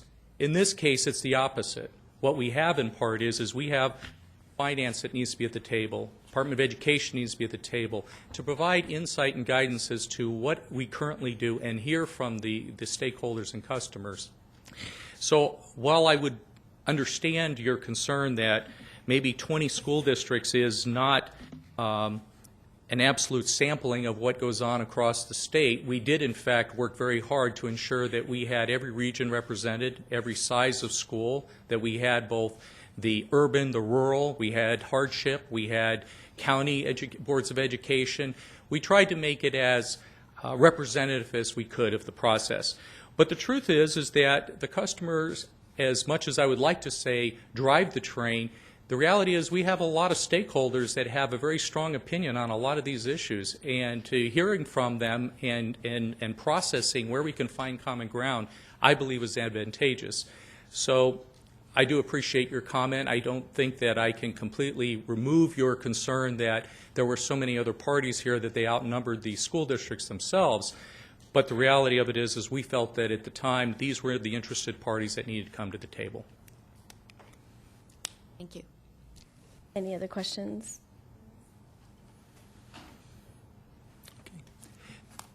Okay. Finish. Wrap up. Okay, Move I'm on. wrapping up very quickly then. Basically, in our summary and conclusions, we believe that if the departments engaged in this process, OPSC, DSA, and CDE, continue the course, that is, take a look at those things that are short-term, things much as Ms. Green cited, as being things we could simply do ourselves. We should do these things and make things better. We can do a lot of that within the first 90 days. Then we have the interim things that are 1 to 2 years out that involve some policy, some regulation, and then we have the 3-year plus, the legislative fixes that need to happen. So we envision, and one thing I've asked or I've been asked to pose to you, is that the expert working group would like to continue their work, continue to monitor the progress that the state agencies are making, because quite frankly, the first 90 days is all about what the agencies do and deliver on. And to that end, I hope that you will support that effort. Are there any additional questions, Ms. Brownlee? Well, thank you for joining us and presenting this and chairing the committee with Ms. Moore and coming up with these recommendations. In terms of the execution piece of it, I was hoping that we were going to have, sort of timeframes and benchmarks by which we could measure our progress. And while I haven't had a chance to really digest the entire report, I'm not sure that it included, real benchmarks for us to measure how well we are doing or not doing. Excellent point, and I very much appreciate the question. I was remiss in articulating that in the next meeting scheduled for the expert working group, the agencies are to put forward an action plan that articulates the implementation strategies for their review and approval, at which point we would bring that back. It was my intention that, recognizing as much as the chair has recognized as the tenure of those of us in the room, it makes sense that we would try to create a roadmap that was sustainable, that had deliverables, and that would be passed on to each administration as the administrations change. So I do believe that the expert working group as a body provide that kind of insight and can provide some level of accountability associated with that from our standpoint in terms of, as an agency, Department of General Services. And just, I understand, or I don't want to ask a personal question of you, but I certainly have been hearing that it might be that you're going to be moving on to some other responsibilities. And if that indeed is true, are we working on some kind of exit plan for you so whoever comes in is here to begin to transition to making sure that this happens? That is a concern, Assemblywoman Brownlee, that I have articulated to the larger body, the expert working group. It is true that I am on loan to the Department of Corrections and Rehabilitation, where I'm currently assigned, but this remains one of my portfolio items at DGS, and I'll continue to oversee the day-to-day operations of the Office of Public School Construction and this process and any DSA improvements, because one of the commitments that I made was to see this process through as long as I was in this position within the administration. What I would hope that would come from the expert working group is a more defined roadmap as to what that charge is and the process for identifying my replacement moving forward. So I then, envision being here through so that means that we could potentially in 90 days or 120 days, you could come back and tell us, you know, where the improvements have been made, what may still be obstacles in terms of pursuing this, and you know, sort of having the data of where we are relative to closing out projects, you know, the time frames, how many projects have we closed out, have we shortened the time frame? I mean, those were the sort of the things and the benchmarks that I was sort of looking for that we could, you know, measure our progress. What I will commit to is a monthly report that either can be made available through Lisa Silverman to this board, and I'd be more than glad to come back and present our progress monthly, however you would like to see it. I do believe a report should be forthcoming. This is identifying the scope of the problem and suggested solutions. We need to put forth an action plan, implementation elements, and some timelines associated with that, and show you the deliverables accordingly. Thank you. Thank you. Are there any other questions? I see we have public comment on this item.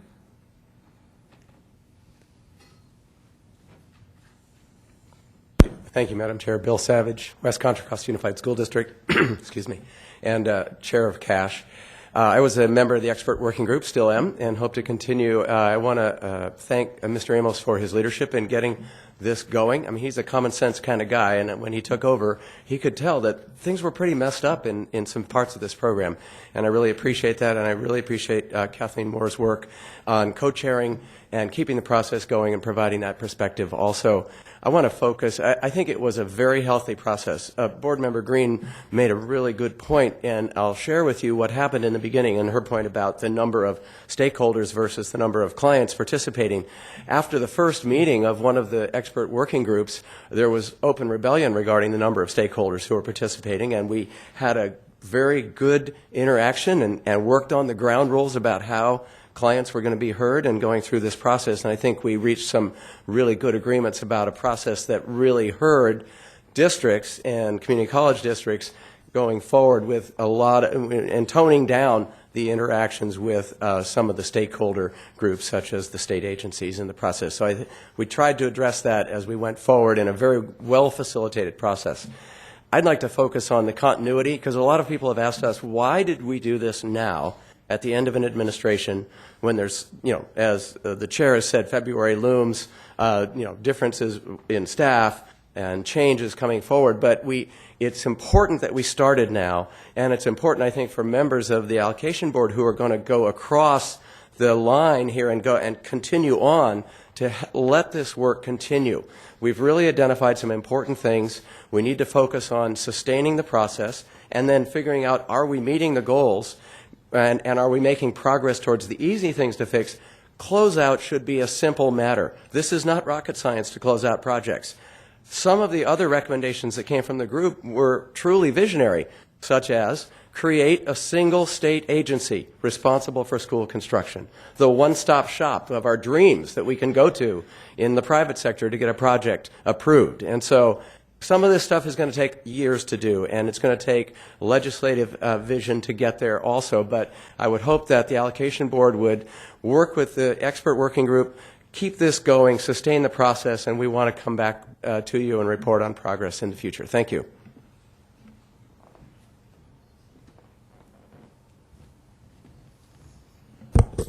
Eric Bakke with the Los Angeles Unified School District. I wasn't a member, though some would probably in the work group would argue, since I sat on the sidelines for many of the meetings. But James Son, our facilities director, was a participating member and focused on the closeout. I think this process is rather unique in the sense that it was one of the first times we actually had a state agency open its doors and listen to the problems that the school districts and the stakeholders had with the program, not just at OPSC, DSA, CD, looking at it as a whole, trying to figure out how do we manage the process. We have a map in our district that kind of outlines the process of building a school in the state of California. It looks like something out of the game Chutes and Ladders. It's complicated, it's archaic, it's just silly. And what this group focused on was trying to figure out those obstacles to creating a smooth process. We simply only identified them. We haven't even got into the work of actually developing the solutions. We're going to be working with the state agencies over the next 90 days to figure out how do we help them in their process analysis to determine how to streamline the process. But I think we have a long-term goals of regulations and legislation that will help streamline the process. So we look to this body for support. We want to participate and make sure that it's something the State Allocation Board is comfortable with. I think reaching out to other stakeholders is absolutely important. There are 20 so individual interest groups included in the expert working group, but I think there's a number of small, medium, large, urban, suburban, north, south school districts represented in the subgroups. And that they really provide a lot of the input to the process. So we look for your guys' feedback and input and support, but we think this is a long-term process. And I think the folks that are participating are very much engaged and are looking for the solutions and are going to continue the process, even though we do have a change in administration. So just wanted to share that with you. Thank you.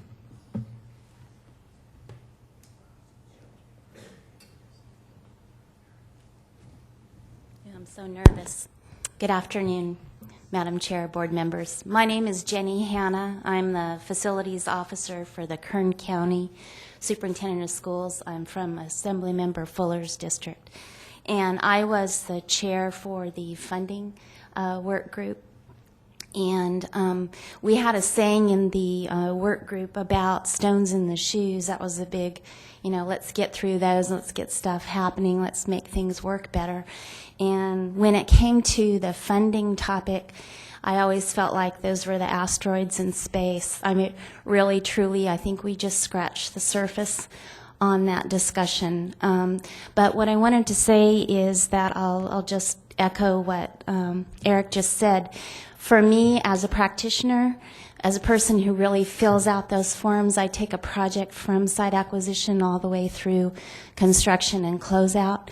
To have all the agencies present to hear the voices of concern and criticism was very refreshing to me, and I'm thankful for being involved in the process. I appreciate Mr. Amos's work on helping to keep customers' voices heard and not have them be squelched, and I think that happened in the process. So I also would say that I would ask that we look at continuing some open line of communication in this format. It seemed to be a really successful way to get issues discussed and then identify solutions, even if they were long-term. So thank you.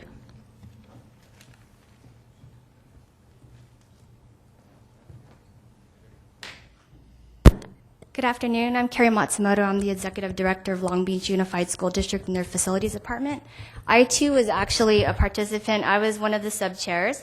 I was the first sub-chair group to go in the process, so I appreciate the comments that were made, but I also wanted to acknowledge the thankfulness I have and gratefulness for Mr. Amos in acknowledging the concerns I brought forward about the process of facilitation and engaging stakeholders and making certain that districts' voices were really a priority in the process. And so I want to thank him and his staff and Ms. Moore for that opportunity to participate.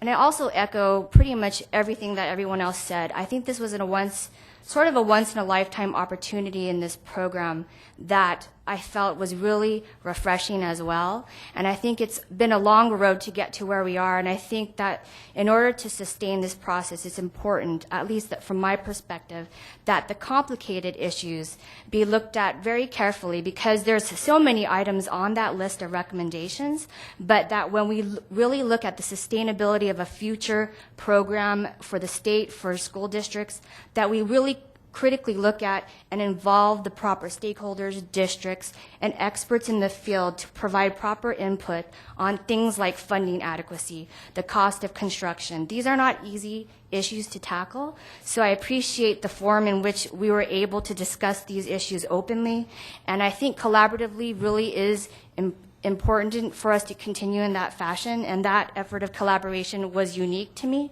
And so I really wanted to say that I really think that we would appreciate the board's support and continued openness and hearing from school districts throughout this process. I think I would like to see this continue, but I do think that we have to find a way to engage districts across the state, because they're unique in their ideas and their concerns and their problems and challenges. And I think we've only touched the surface for what we need to do in terms of our work together. So thank you very much.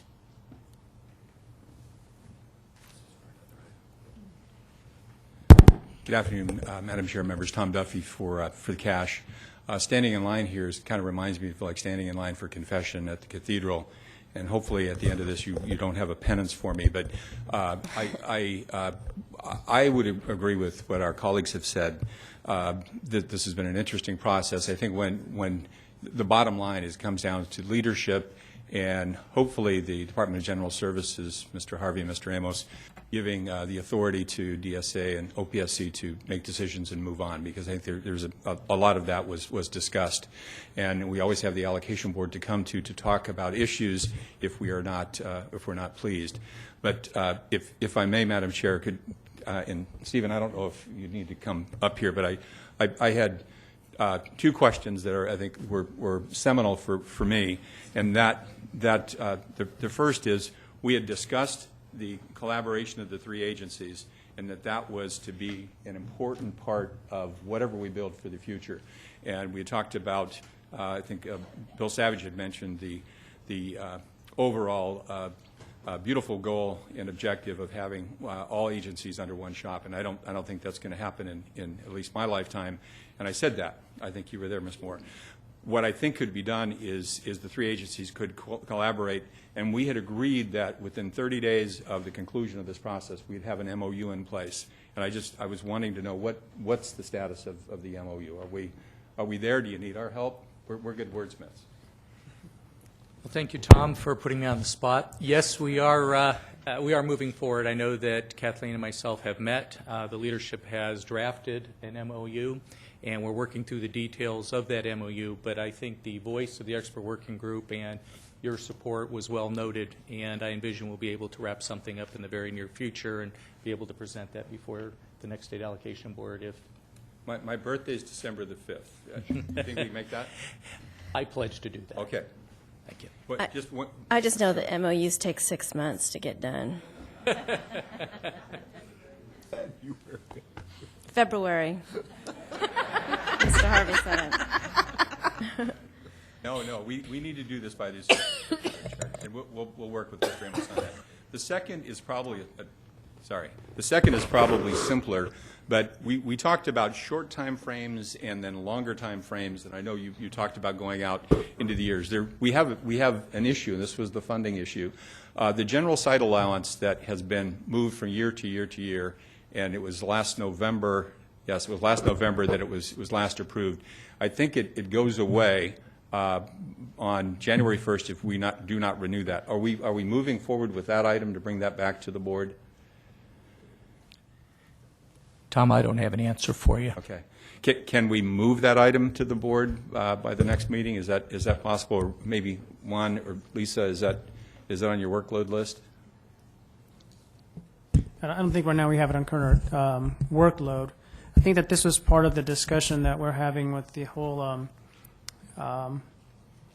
grant adequacy discussion in terms of the overall grant amounts and general site, and including everything, not just the AB 127 adjustment, but the overall grant amounts. Well, what we would request, Madam Chair, members, is that you would request that this item be agendized at least for your discussion. And unless I'm incorrect, it dies if you don't take action before the end of this calendar year. And if you would choose not to move on for whatever reason, then we would understand that. The issue of the 127 increase, I think, is a much larger issue. The general site allowance is something that we all came to a conclusion about several years ago, and it just has continued on as a temporary item rather than a permanent item. So I would ask for that. And Mr. Amos, thank you for your involvement of us in the process. I am not a process guy at all. I'm a guy that just likes to say, let's get this done. And you are very patient with me, and thank you for that. Thank you, Thank you, members. Any other questions or comments on this item? Okay, I just want to say one last thing on this. I think getting the MOU is difficult to do for a variety of reasons, and I know everyone wants to get it done, but everyone's in transition. And so I just say to the stakeholders that spoke so eloquently about the process, you guys have to carry this thing through transition, and if for whatever reason the current cast of characters cannot achieve that, you have to help get it back onto the agenda next year. A lot of the legislative members will remain, but there's going to be kind of some shifting around. So that's part of what I think is so good about the process, is it does give you all a way to help with transition. So, any other things? All right, let's move on to tab 10 is off the agenda, so we're moving to tab 11, which is page number 151.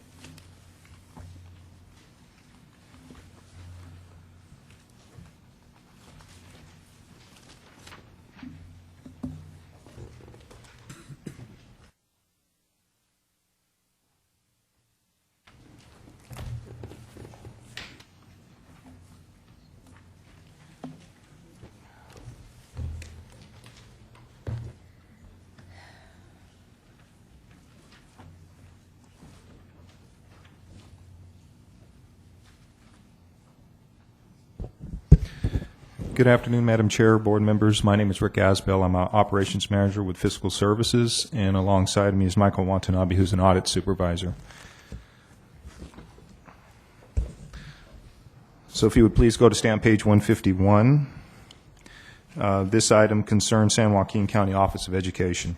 The purpose of the report is to present school facility program audit findings and to request the board find that a material inaccuracy has occurred which resulted in a funding advantage for the San Joaquin County Office of Education. Additionally, we wish to request to levy the appropriate interest penalty as provided in law. As we began the audit process for these projects, it was revealed that the county office falsely certified fund release authorizations and received premature fund releases on the projects listed on attachment C, stamp page 158. If you look at the attachment, the percentage under contract at the time of the certification were either at 0 or 1% for the projects. Additionally, the projects ranged between 67 and 237 days premature for a combined total of 1,392 days premature. As we look at the authority, statute provides the following. The essential element necessary to meet the criteria of the statute is to have, and this is quoted, a binding contract for the completion of the approved project, close quote. The county office submitted a fund release request using the fund release authorization form on which the county office specifically checked the following certification. The district certifies it has entered into binding contracts for at least 50% of the construction included in the plans applicable to the state-funded project. Additionally, statute requires when eligibility or funding application related information is found to be falsely certified, the Office of Public School Construction shall notify the board. Material inaccuracy is further defined in the regulations that falsely certified information allow the school district to gain an advantage in the funding process.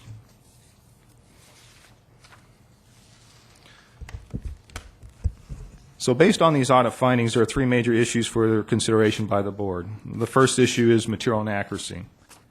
The county office falsely certified on the fund release authorization submittals. Staff recommends that the board find a material inaccuracy occurred for the county office projects listed on attachment C. Another issue to deal with is the interest penalty.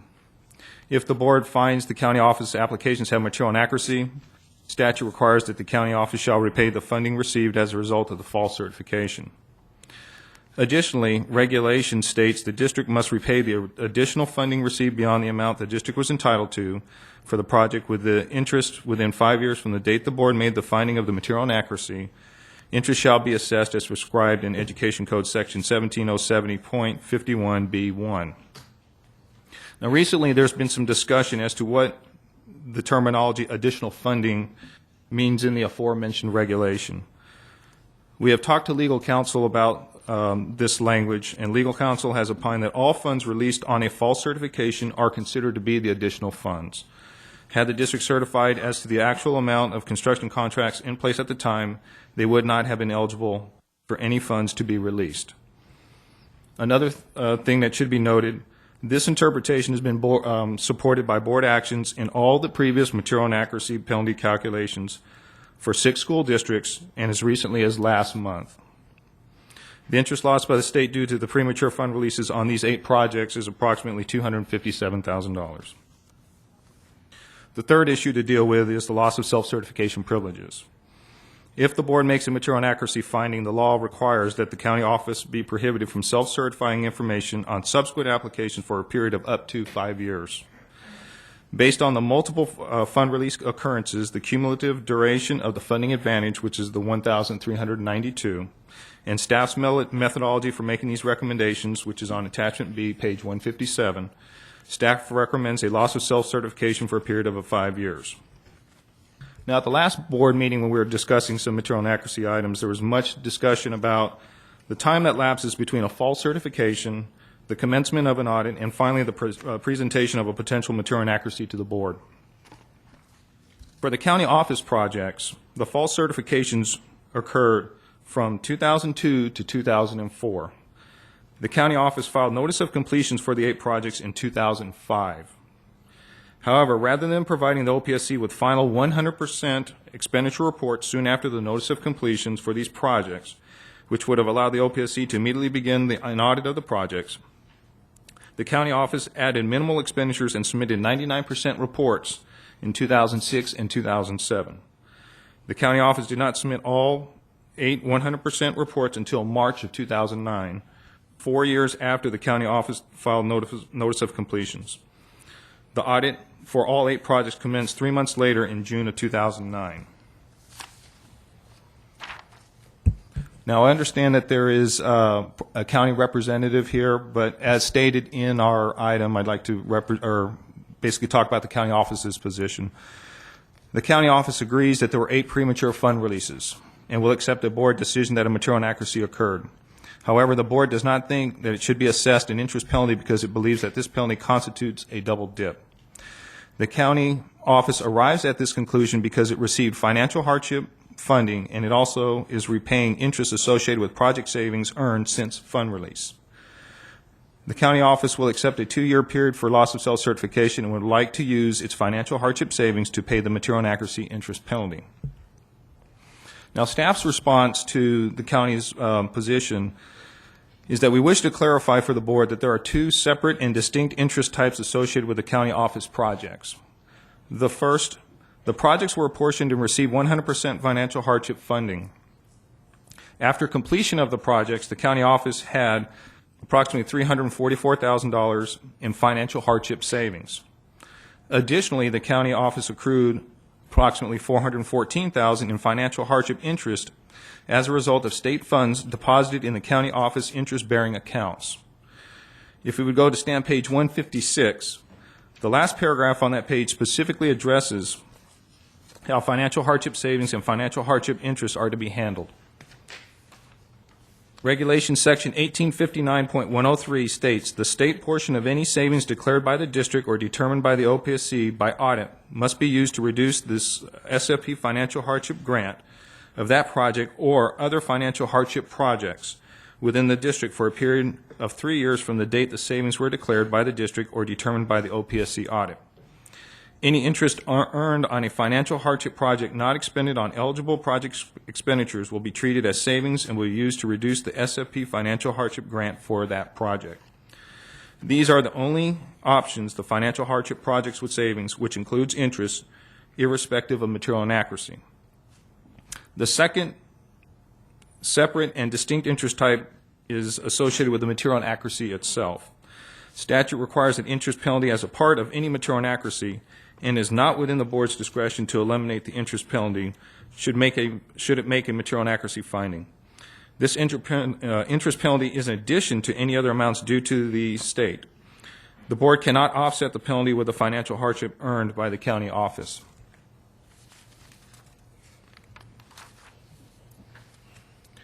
In summary, if you look at stamp page 153A, we laid out a couple examples. The examples for District 1 and District 2 show the county office proposes to pay the state the same amount, which is approximately $759,000, that a non-material inaccuracy district would pay the state.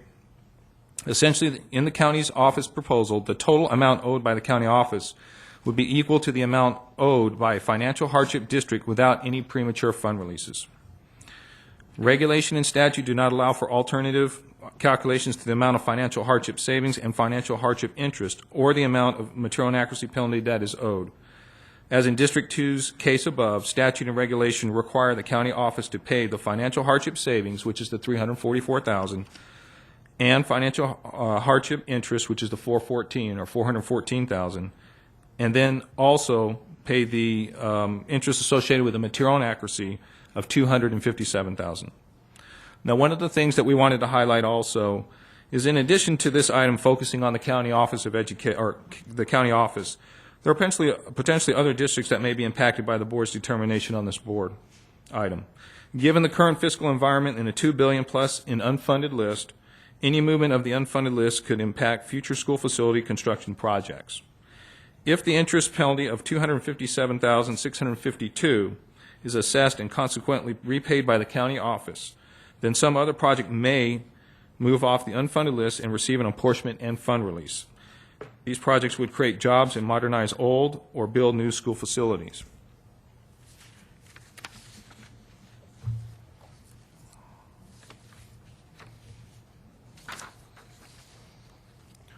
So based on these comments, staff is making the recommendations as stated on stamp page 154. That concludes my presentation. I'd be happy to answer any questions the board may have. Why don't we go ahead and hear from the district? Thank you. Good afternoon. I'm Mamie Starr, the Director of Operations and Support Services for the San Joaquin County Office of Education. And I certainly am fully aware that this whole concept of material inaccuracy penalties for premature fund releases is convoluted, and I appreciate everyone's efforts in our regard. And I want to iterate that the time that it has taken for us to get our projects closed has nothing to do with OPSC. They've been very supportive. They've been moving things along, and there's a myriad of reasons why it's taken so long. I'm just happy we're coming to the end of the line. I'd also like to point out that when it comes to premature fund releases, that's probably a problem that is going to be going away, because on the 5005 now, when we do all of our certifications, there's a place where you put in what is the date you signed your contract, what is the date of your notice to proceed.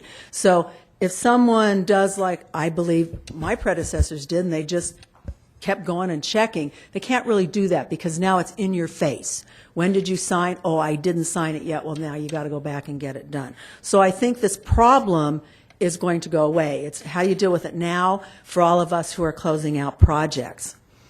As staff indicated, SJCOE accepts the declaration of an MI because my predecessors did sign and file the 5005s before they signed construction contracts. We accept that there is to be some consequence for doing this, and we also agree that the only choice that the board has is to rescind our self-certification privileges. We'd like it to be not more than 2 years, but we will accept whatever the board deems appropriate in this case.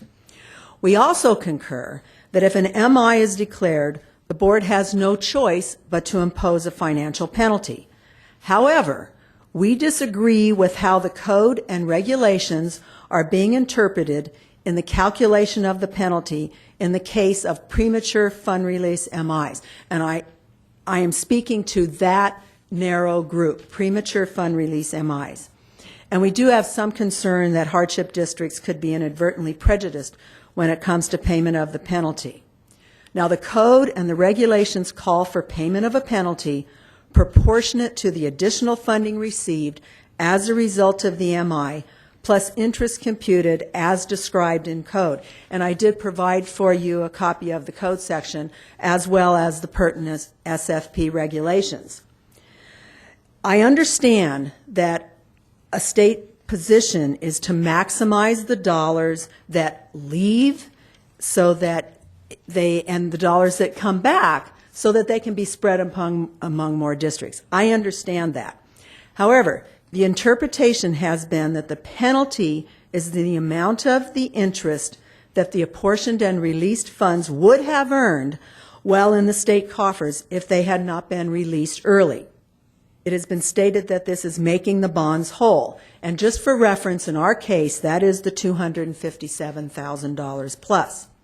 First, I contend that nowhere in the code or the regulations that I can find is there language applying the concept of making the bonds whole or computing a penalty based on recouping lost interest. The code does prescribe two different formulas for computing interest on the additional funds received as a result of the MI. Second, both the code and the regulations clearly say that when a district has an MI, they must pay a penalty in an amount proportionate to the additional funding, and it's emphasis on additional funding. And we obviously do not share the opinion that the whole apportionment constitutes additional funding. And you are to pay back interest as the code dictates based on that amount of additional funding. In a premature fund release, there is no additional funding received, as there might be in the case of overstating eligibility. Therefore, the question becomes, upon what base is the interest to be calculated? And it can be argued that additional funding is possible to get with a premature fund release because the money released will earn interest during the premature period. And if you assume that this interest earned is additional funding, that amount plus interest on that number would be the amount that should be the penalty. And just for reference, once again, in our case, we reported that on that $16 million that we got prematurely, and it's on 8 projects and it's all over, but I'm speaking to them collectively, that we earned over $70,000 in interest. I would contend that that constitutes the additional funding received as a result of the premature fund release.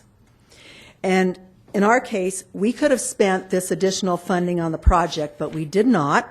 So we contend also that we did not get a funding advantage, nor did we actually spend any additional funding. And this really matters because we're hardship. In the levy of premature fund release penalties, there are different treatment potentials for hardship districts versus matched districts. For example, a matched district can move the SAP funds to another fund and not even have to report the interest, let alone return it. They could use it to fulfill the penalty.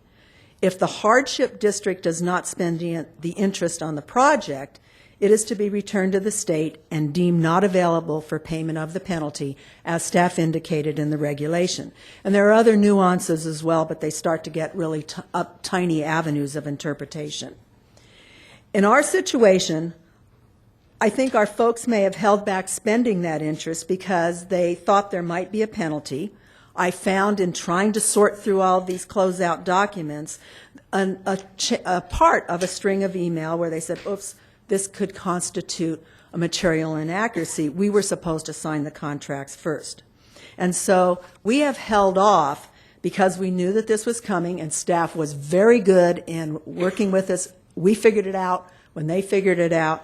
And so we've held off some expenditures in our budget. We've held off filling some positions because we're like everybody else. If it's going to be a hit on our general fund, we need to plan for it.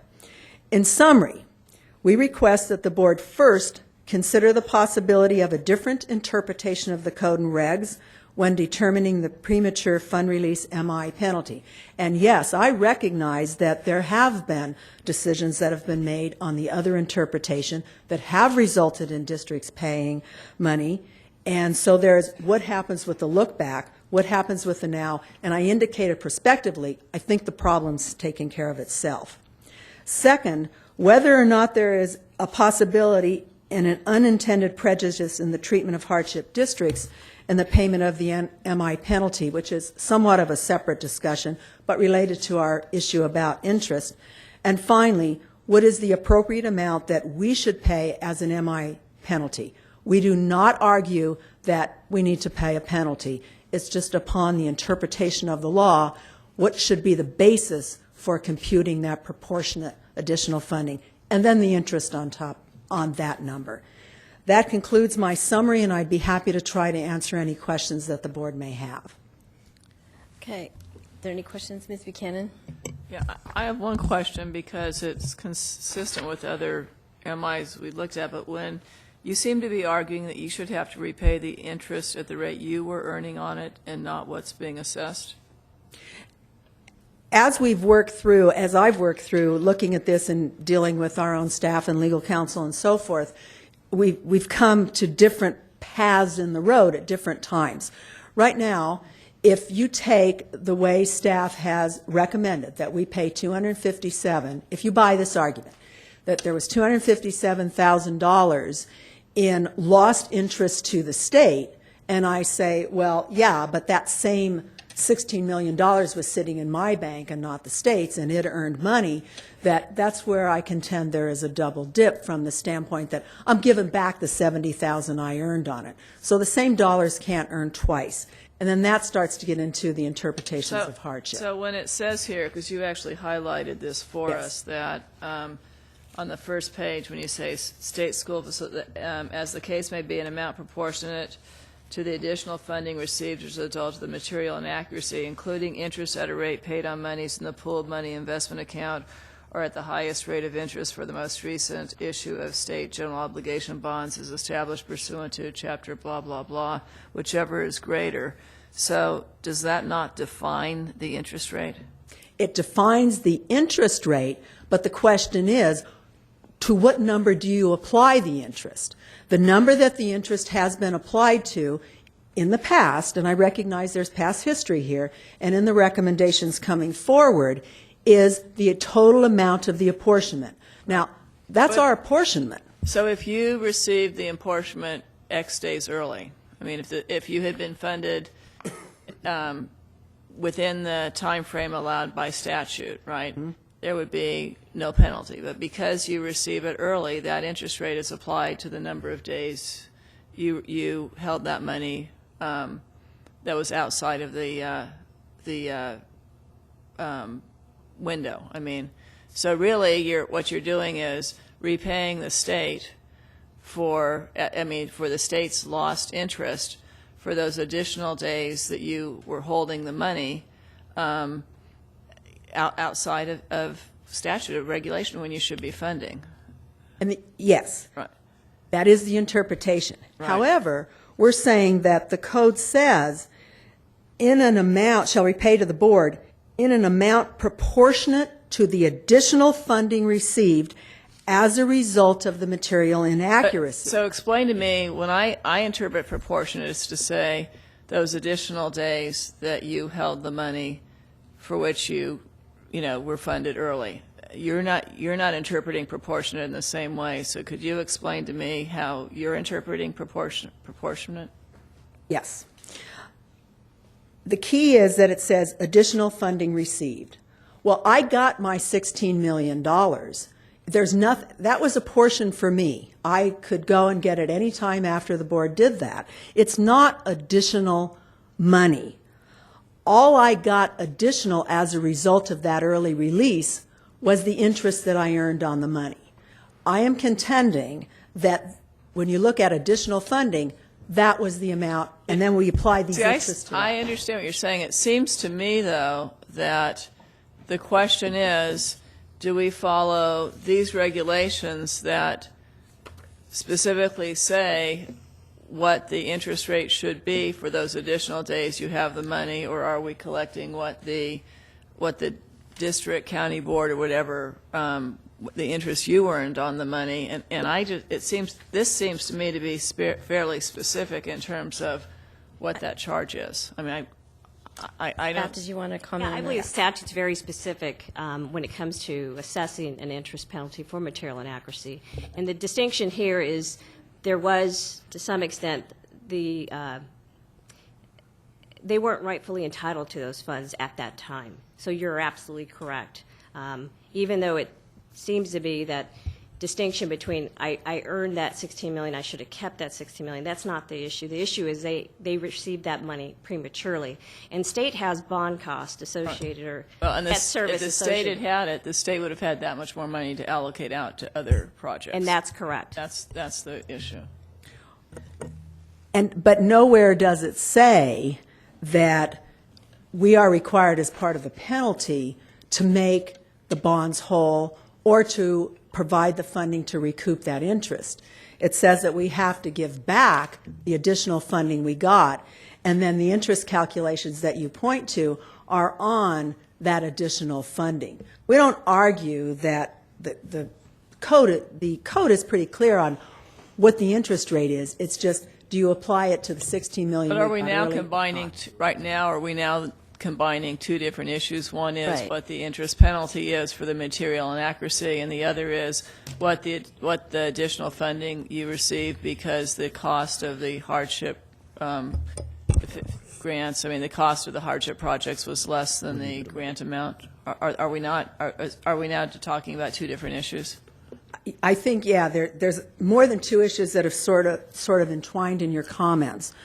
Where we are going with this is that, let me give a parallel example. If someone were to misstate their eligibility and they received grant funding and they got $16 million, and then it was determined there was an MI because they overstated their eligibility, then you come back and you say, okay, what is their penalty? One, they have to either give back an amount proportionate to it, so give back that money, plus interest on that money. And it doesn't say anywhere that it has to go for lost days or to recoup the interest that was lost by the state. It just says, give the money back, pay this interest. In our case, we were entitled to that money, and the additional funding was because we got it early.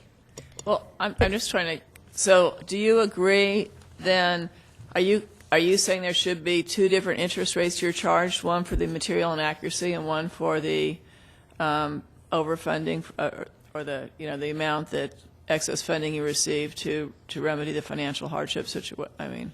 No, I'm saying that there should be no calculation of interest related to recouping the state interest on the money we got, that the law does not say that. So how do you interpret this that specifically says that this is the rate at which the interest It will says, be calculated? If I can go back, it says that you pay back an amount proportionate to the additional funding received as a result of the MI, including interest, at the rate paid on monies in, and then it goes on to say either at this rate or at this rate. I am contending that you compute that based on any additional money we got, not on the fact that we got our apportionment early and then have to recoup the state for interest lost. You're saying because it says including instead of plus, it doesn't mean. Right. It says result of the additional funding received as a result of the MI, including interest at the rate paid at. And that's why I say it really is a matter of interpretation. And obviously, for me, $70,000 is a lot different than $250,000 when you're going to pay a penalty. And we're given all of the interest that we earned back, which is sort of a side issue. Just for clarification, Chair, Go ahead. if I may. So you didn't receive any additional funding above and beyond what you had been authorized? Nothing in addition to what you'd asked for? Nothing in addition to what was needed? It was simply a case of you got your money early? Yes. And if I can amend that, because I want to be fair here. Please be accurate and fair. We try. We got the money early. We were entitled to it, but it earned interest while it was sitting in our bank. So one could say that that constituted additional funds, because I theoretically, under the regulations, could have spent all the interest that we earned on our money on the project. Now, the fact that we didn't is Well, the fact that you us. wisely managed the money that was given to you early and that you happened to earn some interest on it, the question better stated is why and how did you get your money earlier than you were rightfully due it? That's the question, not the fact that you got any additional money over and above what you had applied for. And that this, simple English, an amount proportionate to the additional funding received. Additional, extra. I mean, it's pretty clear as a result of the material inaccuracy. There was no material inaccuracy tied into this, was there? Well, we are saying that we will accept one posed okay. by the board, and that material inaccuracy was, we said, we certified on a form that we had our contracts signed, and they were not signed. So we should not have filed for the funding early. That's the material inaccuracy. Can I follow up with a comment really Yeah. quick? So we're talking about additional funding. I go back to what the board has interpreted that to be. It's a light switch. If you prematurely certify, it's the whole amount. It's not part of it. We've taken this item multiple times to IMP. It was vetted there. It went to the board, I think on 3 or 4 different occasions when we did the material inaccuracy overview item. It was always based on the whole amount.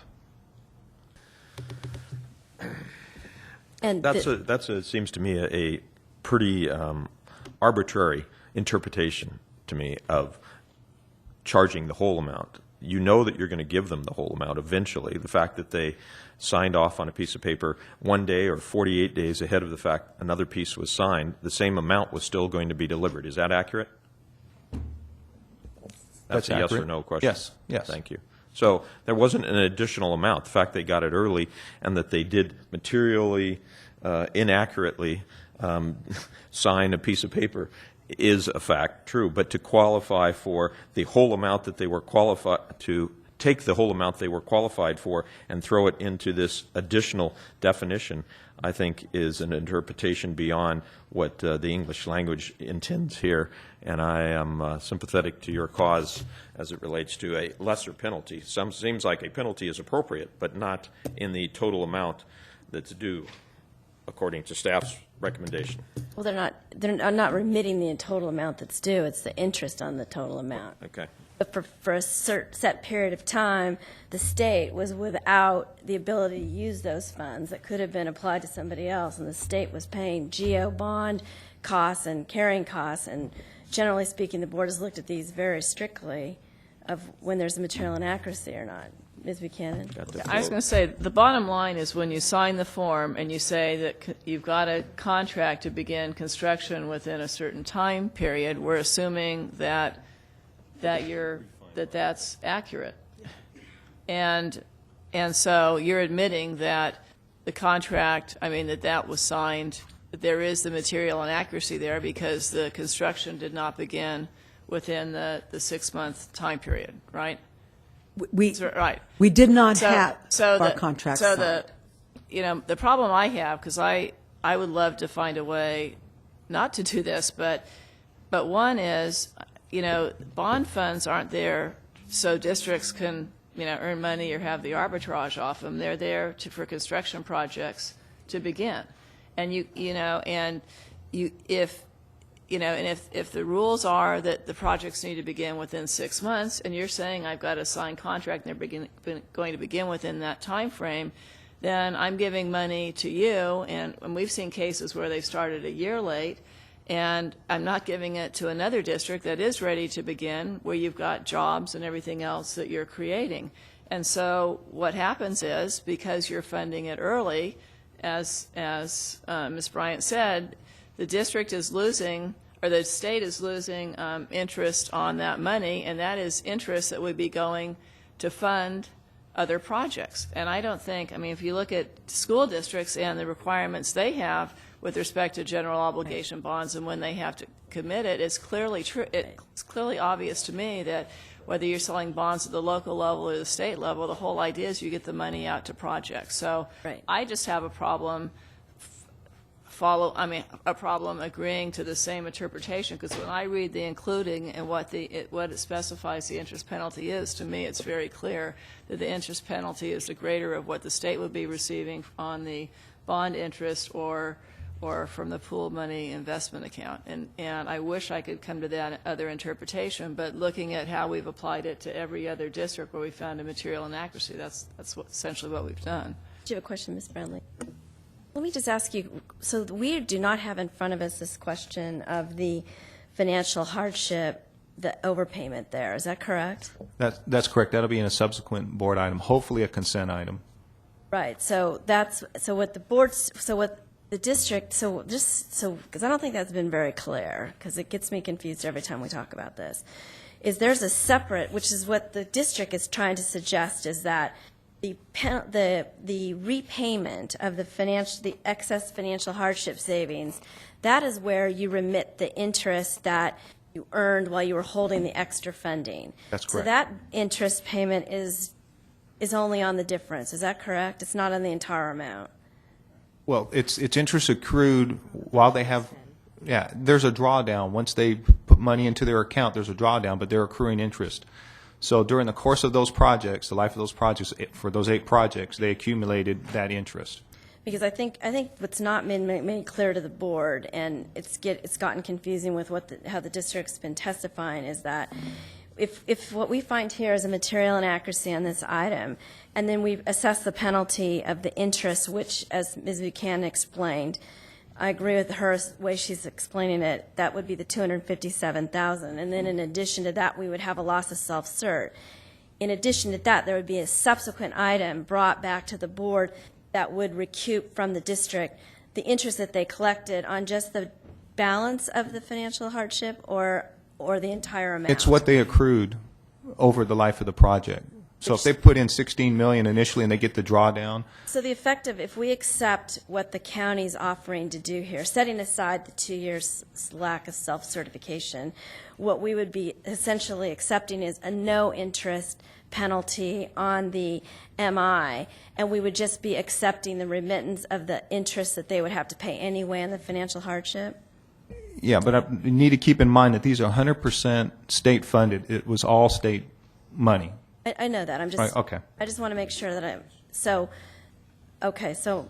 I didn't hear that, however. I heard that the county office indicated that, and if you read, again, the plain code of the law, and then if you read the regulation, which says must, I don't hear them arguing about repaying interest, but it says must repay the additional funding received beyond the amount the district or county office was entitled to for the project with interest. And she's indicating that there was no additional amount. They received what they were entitled to. They received it early. And the amount that could be considered in their case, in their argument, additional is the $70,000 that was earned on the money during the time that they should not have had it. So if you're assessing a penalty, what I heard the county office say is the penalty is on the $70,000. Am I stating that correctly? Yes, that is our view, and that's how we are reading the code and the regulations. As opposed to $16 million? Yes. Or at varying Yes. times, right? With the concept of what constitutes additional funding. Yeah, we got it early. I can't argue that. Now, I would like to point out, though, that this was in 2002, 3, and 4. So when you look at the situation that we have now relative to funding, yes, every dollar that comes through goes back to another district. In 2003 and 4, that wasn't the current situation.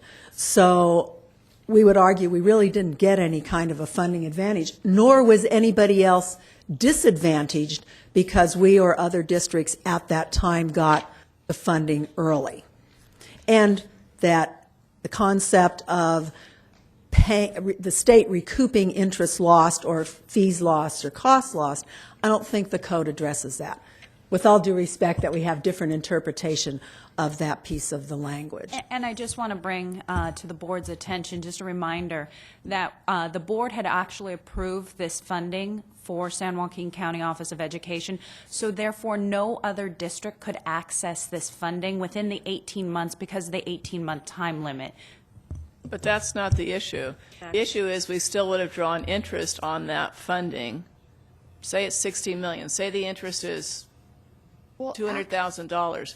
We would have had $16,200,000 if we would have waited to fund when you were actually going to be under contract within 6 months. We would have given you the $16 million, but we would have had $200,000 still with the state to allocate to other projects. Well, I think that's the issue. Yeah, well, I'm not entirely sure what was going on with the PMIB at that time, but I believe it was bonds were sale and money was automatically going out for whatever districts that had come in. Silverman. They're still paying debt service on that money. Again, you pointedly, you hit that right on the head, Ms. Buchanan. So, I think we worry about the interpretation here just because we set precedent, and we've had precedent here and set the policy as far as the recommendations. So it's a trigger, it's a light switch. Is it the material inaccuracy and the interest penalties follow? Mr. Harvey? Well, again, perhaps the wording in number 2 on page 154 does express the board's intent for what this term means, and perhaps it's what we have used all along, and it's to repay interest lost from the state premature release of funding. It doesn't use the term additional. It doesn't change that which we have apparently had vetted at the IMP committee. We have had various votes. To me, the recommendation number 2 accurately states why we're assessing it the way we're assessing it. And I would, for that reason, support the staff recommendation. Including the loss of self-cert for up to 5 years? Well, I'll allow others to discuss that. We did certain things last month in that regard. I'm not sure the facts dictate that the same way here, but I was trying to address just the penalty. They've admitted that they agree to some level of loss of self-cert. I would like to hear what others may say on that. I just have a further comment. I mean, having sat through material inaccuracies for numerous years, I will say that I don't think we ever, as a board, from my memory, really delved into the issue that was presented today. I don't think we ever really looked at the plain language of the law and the plain language of the regulation and said, geez, there could have been 2 interpretations of this language, the one that the County Office of Education is putting forward today and the one that probably that the staff has put forward. So I think that has existed. I think that the county office has actually presented us with a problem. And that problem is that perhaps we have looked at this with only one eye and that there is a different way to interpret it. And then the board, as we know from the Attorney General opinion, the board has the ability to interpret its own regulations. So then it becomes a board decision. How is it that we want to interpret this regulation? And I think that's what we're grappling with now. And yes, it has a consequence for those that came before it because it is a precedent. But I'm not sure that we've ever been delivered this problem in the manner in which it's been clearly delivered today. Staff, did you have a response to that? I believe that when we did the overview items and we went to IMP, we specifically talked about dollar amounts. We gave examples. A certain fund release would be $1 million. When we did the calculation, it was on that full $1 million. There was no proportionate part to it.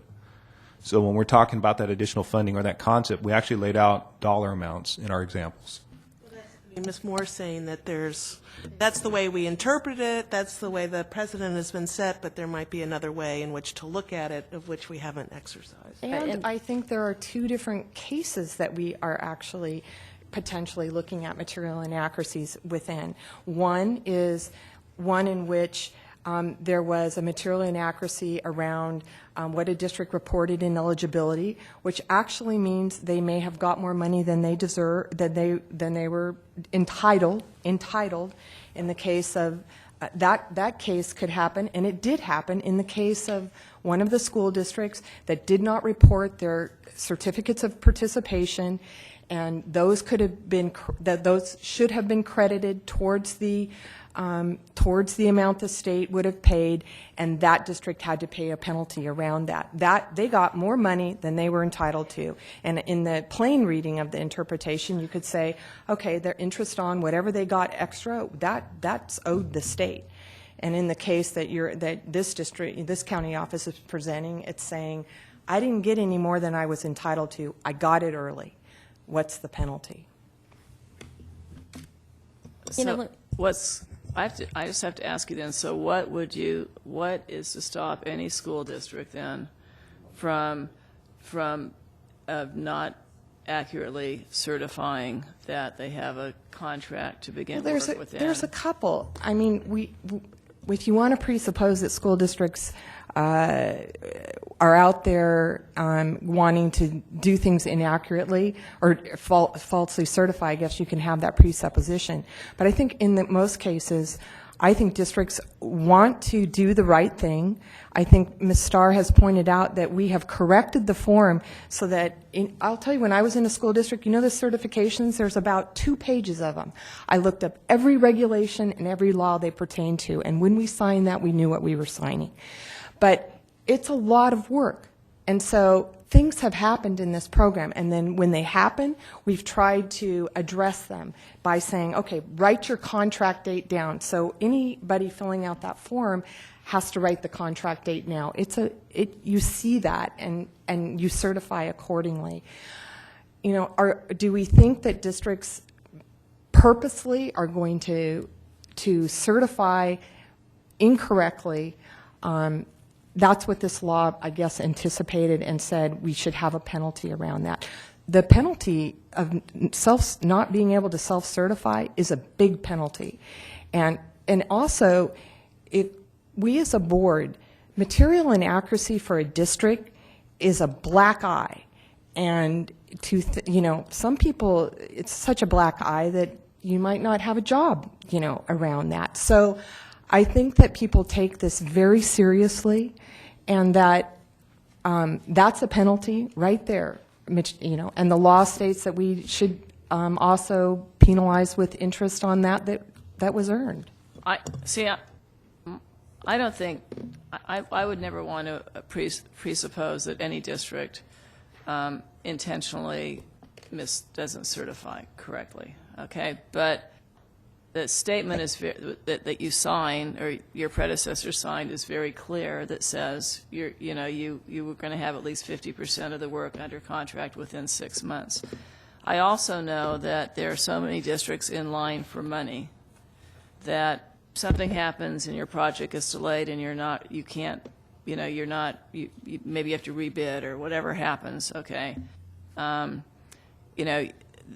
If there's no penalty, it seems to me that you might just go ahead and, you could go ahead and sign it and say, what's the worst that happens? We have to give back the interest we've earned, but at least we've got the money and we're not going to have to wait for an additional funding round or whatever. So, I'm relatively new to this board, but if you're going to apply what we've done consistently, then you would apply you would take the same sort of action here that we've taken with other districts. Now, that's not to say that when this comes back to us, I don't think there's room for discussion in terms of the financial hardship interest and whether or not we're double charging there, and there should be some relief. But I definitely, it's just hard for me to understand why we're going to, sort of do a 180-degree turn from what we've been doing with other districts and material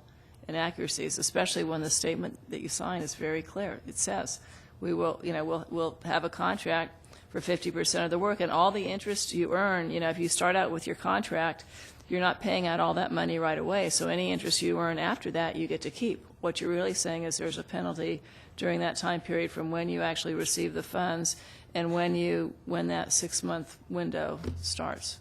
So on the one hand, I'm sympathetic, but on the other hand, it's very inconsistent with with the prior actions. Ms. Brownlee?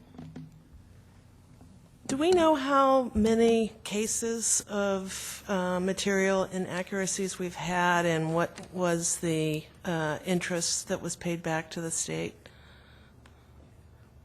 We've had 8 MI penalties. 8? Out of those, 6 of them were due to premature fund releases.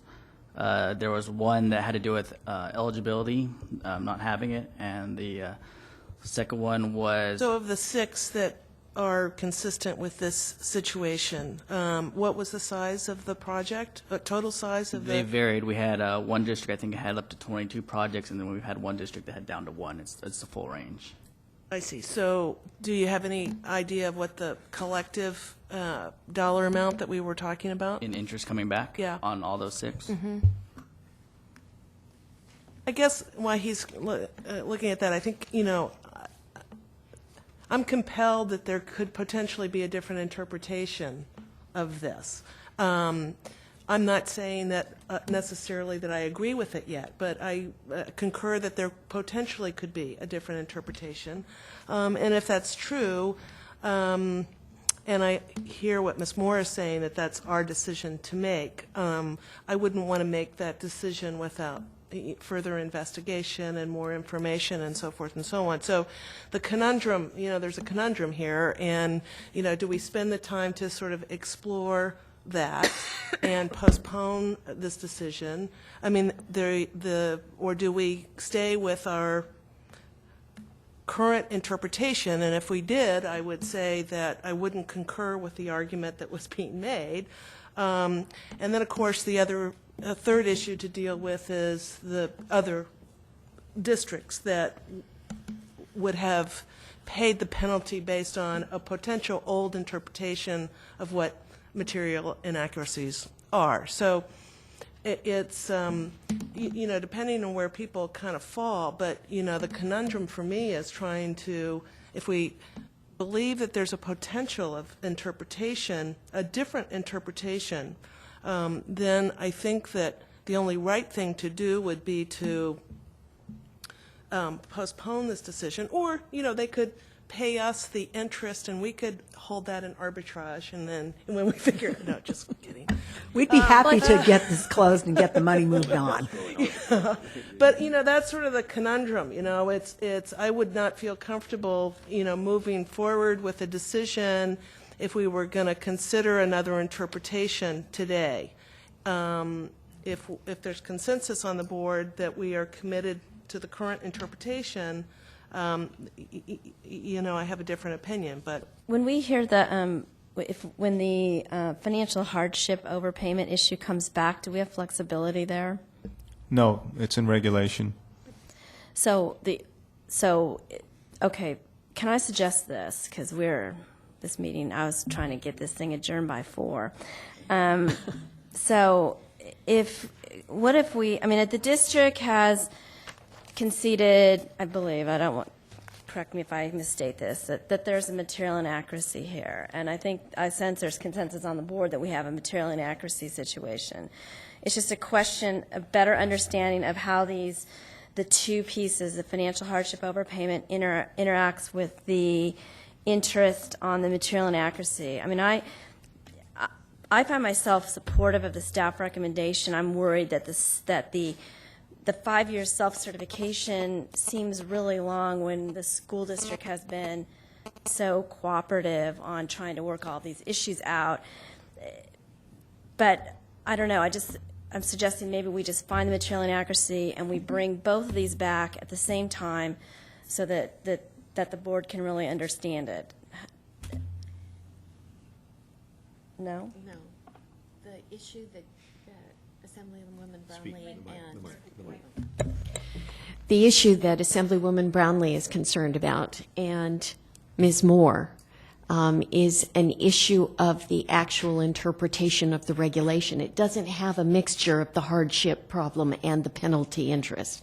It's a different question. It does totally have it is totally, that is where the confusion's coming in, I think, completely. No. I think we tried to convey in the item that we're talking about apples and oranges. You got a regulation that talks about the interest associated with the financial hardship savings, but then you have the interest associated with material inaccuracy. They're two. And that's all we're talking about right now. We're talking about just about the material inaccuracy. Right, correct. The only reason why we brought the financial hardship aspect into it is that was an option that the district threw in one of their correspondence. So we won't try to explain it. That's secondary. We have a primary issue. I just completely disagree. Yes, Mr. Harvey. Well, in an effort to clear the plate one way or the other, I would like to make a motion that we find the material inaccuracy, make the assessment of interest as proposed in staff recommendation item 2 on page 154, and that we limit the loss of self-certification to 2 years. Is there a second to that? Is there a second to that motion? I'd second that motion. May I speak to the motion? Yes, please. Do we, relative to this 5-year, what do we call it, a 5-year self-certification, right?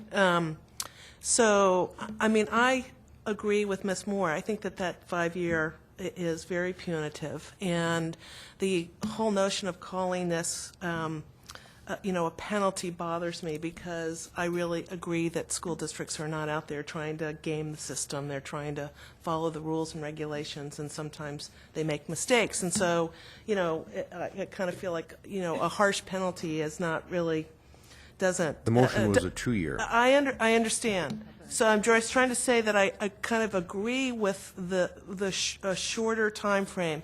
The question for me is the consistency in how we've acted in previous cases, because that's something that we can't take back. I mean, and the other thing, we could actually pay them back for if we decided to go in by a different interpretation. We could figure that out. This we can't really figure out. So I'm just wondering again, has this board been pretty consistent with those material inaccuracies around this 5-year deal, or the counting of the? I know there's a formula for, and because there's so many days, in this case it's 5 years. So have we had an exception to the formulas? Based on this. No, I know, but that was a different, an exception under a different. Yeah, based on rationale staff and reason. recommendations that are outlined on Attachment B, the board's been consistent with the exception of Manteca last month. I'm sorry? With the exception of Manteca last month, the board has been consistent with rest staff recommendation. Okay. I'm sorry, consistent with what? What'd you say? Couldn't hear you. The staff's recommendations outlined on Attachment B, the board has taken those recommendations every time with the exception of last month. All right, what's the pleasure of the board? Madam Chair, I'm going to suggest a compromise position here, since we're in a motion, excuse me. I'd like to make a substitute motion or a friendly amendment to the existing motion, whichever is appropriate, parliamentary-wise. You don't have rules. So Okay. I haven't quite figured With out. that stated, that we are ruleless, and we want to make that clear. We'll make those rules in February. Okay, thank you. That, from what I understood, there's also another portion to this, and that, just for clarification, is the $70,000 that money was, that the 16 million earned. Is that correct? That you want to deal with, I'm speaking to staff, at a later date? No, that's completely different. What we wanted to deal with at a later date is the financial hardship savings and then the savings associated with the money when they kept it in their accounts on that financial hardship funding. So it's a different type of interest that we're talking about, not the material inaccuracy. How much was it? How much was that? $414,000, and it includes the $70,000 they earned during this time period. Okay, I remove my... Can I ask for one clarification? I thought at our last meeting we did, or maybe it was only Manteca, where we did allow, where we restored self-certification once the interest penalty was paid. Did we do that? Didn't we do that for more than Manteca or not? I think that was Chula Vista in San Francisco. So we, and since these occurred back in 2002 to 2005, we could restore self-certification once the interest penalty were paid. We could do that, but I just want to point out, I actually, because I'm obsessed with this date thing, because I feel like we take forever to get these things to the board, but that's why I think the staff brought up in the district held back on they had a 99% completion. They held back for 4 years. It took until 2009. So this didn't really become final until 2009. So even though the act happened back in 2002, it has only been pending for 18 months or so. So it's, to me, slightly different. Although, if that works for the board, I could probably go along with it. I was going to say, I think if Ms. Moore, if her, biggest concern is the black eye with the self-certification, that might be a reasonable path to go to compromise.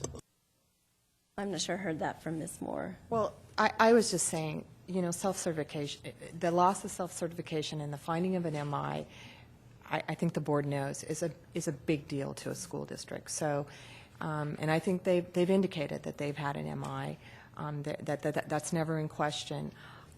Where I was saying is, I actually think they've raised a point that we have not considered, as thoroughly considered, And I'm not sure, even if we considered it, we might come back to the same interpretation that the board, or to come back to the interpretation that the board had originally. But I had never thought about it in the manner in which they presented it and the plain reading of the regulation and the law. I will accept a friendly amendment that would state the loss of self-certification would terminate with the payment of the... All righty, I will withdraw my motion and make a new one. Withdraw my second. The new motion would be to find staff's recommendations 1 and 2 on page 154, and as it relates to the self-certification, have it in place until the interest payment of $257,652 is paid in full.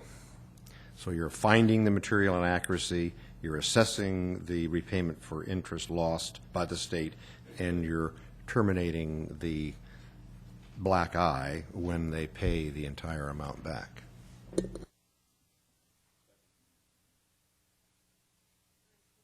Yes.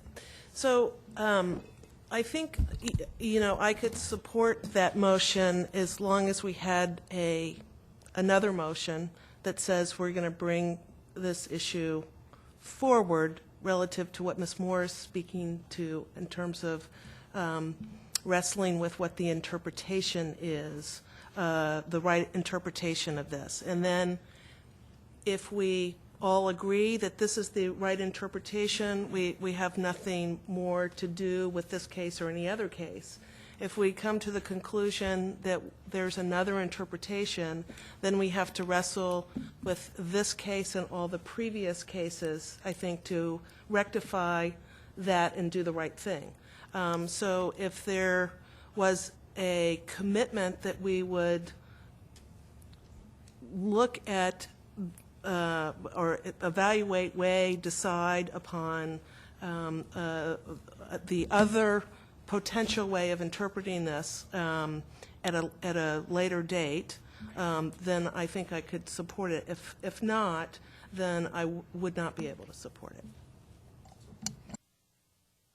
Well, I think that's what I was trying to suggest earlier, of looking at it all together. I'm not positive, but I think I heard staff say that we have no flexibility on the other assessment.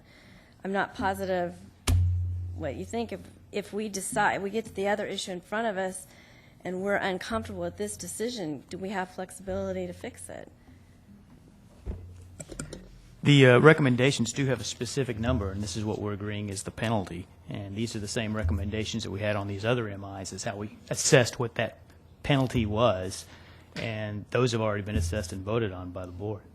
But what I heard Member Brownlee suggest was that we have a policy discussion on the interpretation of what additional funds means. It's the Member Moore. They're restricted to a prospective interpretation of the language of what additional funding received, what those words mean in the ed code. That's what I heard her suggestion to mean. Am I correct in that? Yes, but with this clarification, understanding that it's only prospective and we could not correct a situation if we decided differently on the interpretation, then that pulls me away from agreeing or going along with the motion. Well, I think there probably is enough interest that we could direct staff to place that on the 90-day calendar for discussion. And I think that's good. The problem with me supporting the motion that's on the table right now is that I might be penalizing someone at a level that's not consistent with what we may interpret in terms of what the code means. So that they would be penalized if 90 days we come around, we say, oh, well, we interpret it actually differently, which means it's only interest on the $70,000 versus the $16 million, and that's what we agree is what the additional is. Then we penalize this person unfairly, in my mind, and so that's why I couldn't support it, knowing that it's a prospective thing, and that we couldn't go back, because if we if we were going to go in the other direction, if we could, but I'm being told that we can't, I would want to go back to all of the districts that were sort of under the same condition and right or wrong, because I think that that would be the right thing to do. It could be that we obviously agree with this interpretation and, you know, it's done and it's over with. But it's difficult for me, knowing what I know in this moment, to make a decision. I can't do it if I know I'm going to potentially vote. Ms. Silverman, did you want to use? I mean, does that create a liability for those projects that were obviously, progressed up to the court system? I know we had some issue with the material inaccuracy that was obviously defended by the Attorney General's office, and, does that open up the door for a liability issue? And I don't know if that's something that we want. Does that become an issue for us?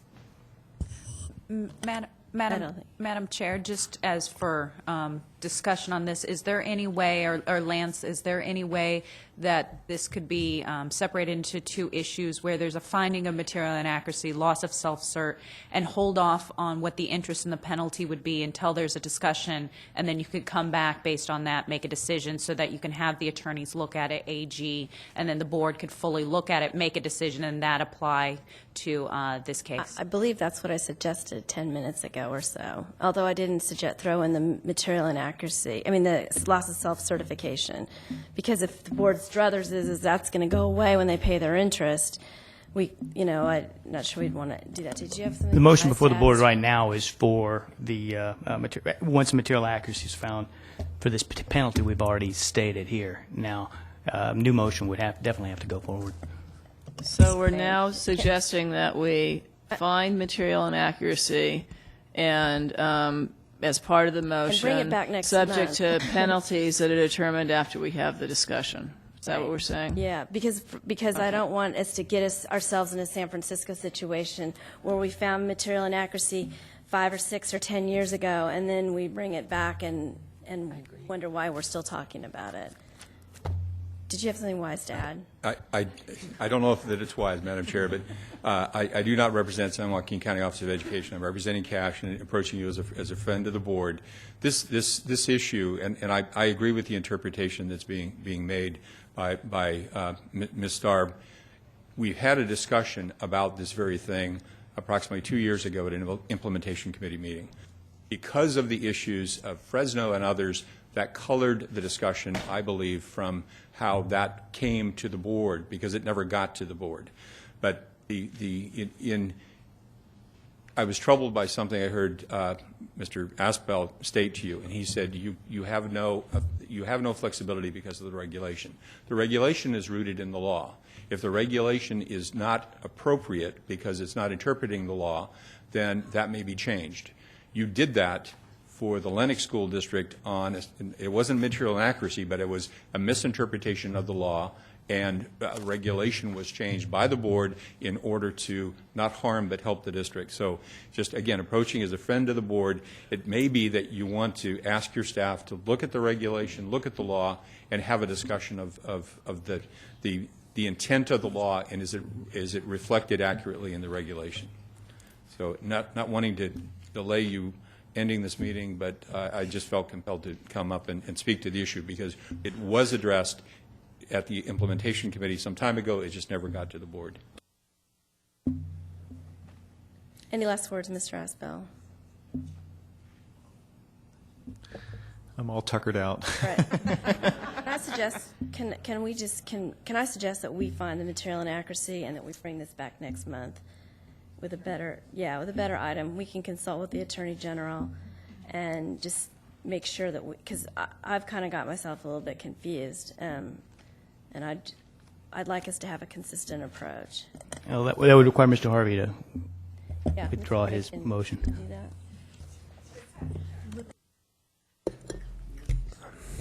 We do, December 15th.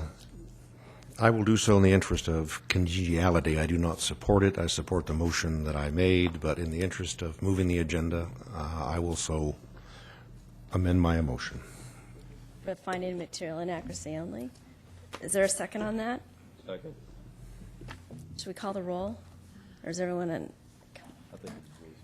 Voice vote. All those in favor? Aye. Aye. Any opposed? Any abstentions?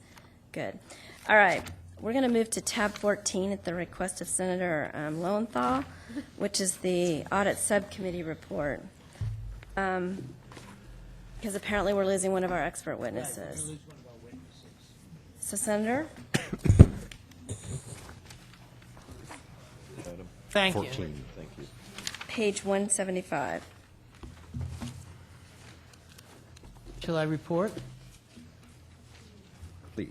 All right, Go ahead. let me get this. You know, the Subcommittee on Audits was established by a unanimous decision of the State Allocation Board in recognition of concerns raised by school districts regarding changes in audit procedures and requirements. The board requested that the subcommittee study the scope of the OPSC auditing authority and bring recommendations to the State Allocation Board defining that authority.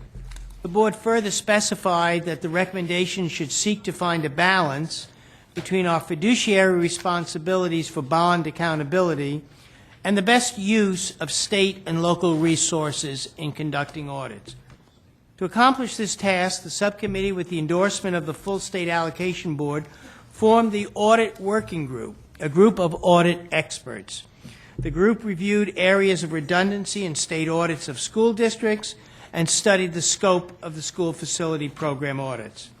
Before we begin the discussion of the recommendations, I want to express my appreciation for the members of the Audit Working Group and all their thoughtful work.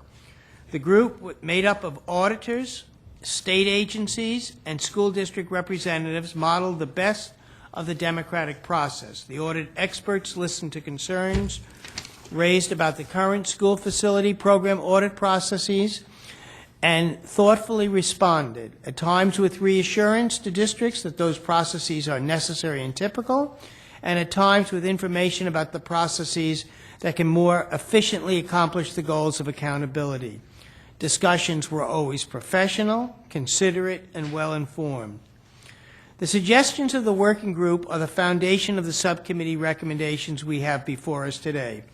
I believe these recommendations will ensure an accountable, transparent, and efficient audit process in the future. I ask for the board's consideration of adoptions of these recommendations today. I'd also like to ask subcommittee members, Kathleen Moore and Scott Harvey, if they'd like an opportunity to make comments before we ask the Assistant Executive Officer to present the subcommittee's recommendations. I'll be very brief. I'm very thankful for the working group and the leadership there that brought the recommendations forward to us for consideration. And thank you for all your time and effort involved in that.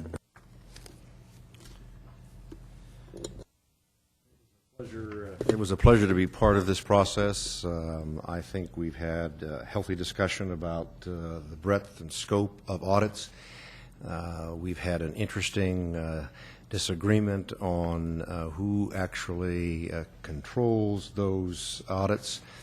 As I've said on more than one occasion, the director of DGS certainly looks forward to hearing all of the wise voices from any source, and he or she, since we are in transition now, will, I'm sure, take under advice the suggestions, and will do a transparent, thorough, open audit.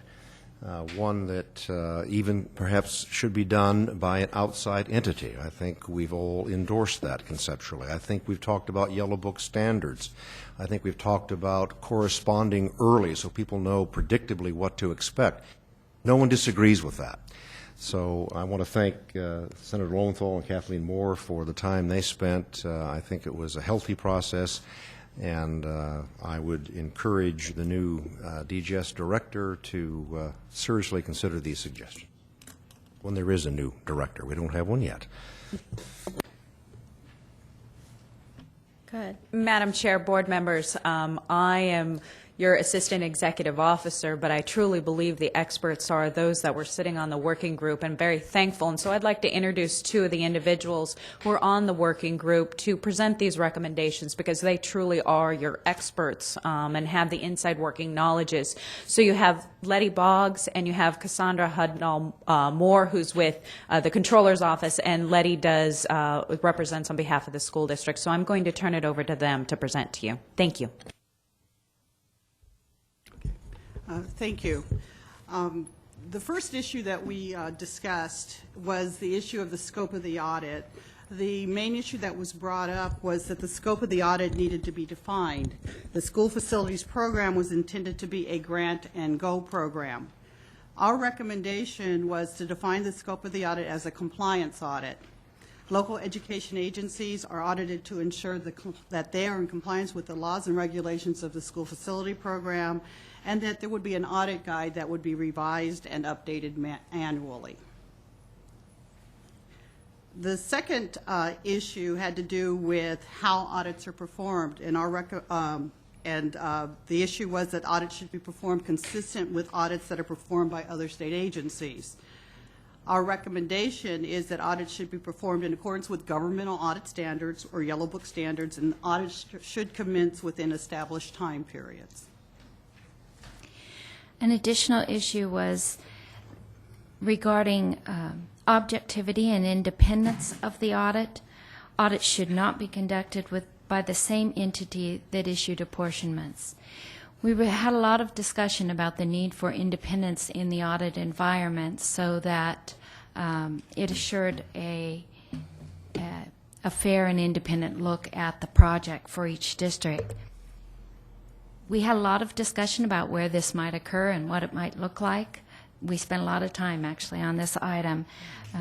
Two options that the subcommittee or audit working group came up with were, one, the audits could be performed by the Controller's Office, or secondarily, the expenditure audit could be performed by the district's independent auditors that they already hire to perform audit within the district annually. The next issue that came up was that program requirements at the time of the application change over time, from when the LEA submits their annual application and the time the project is audited.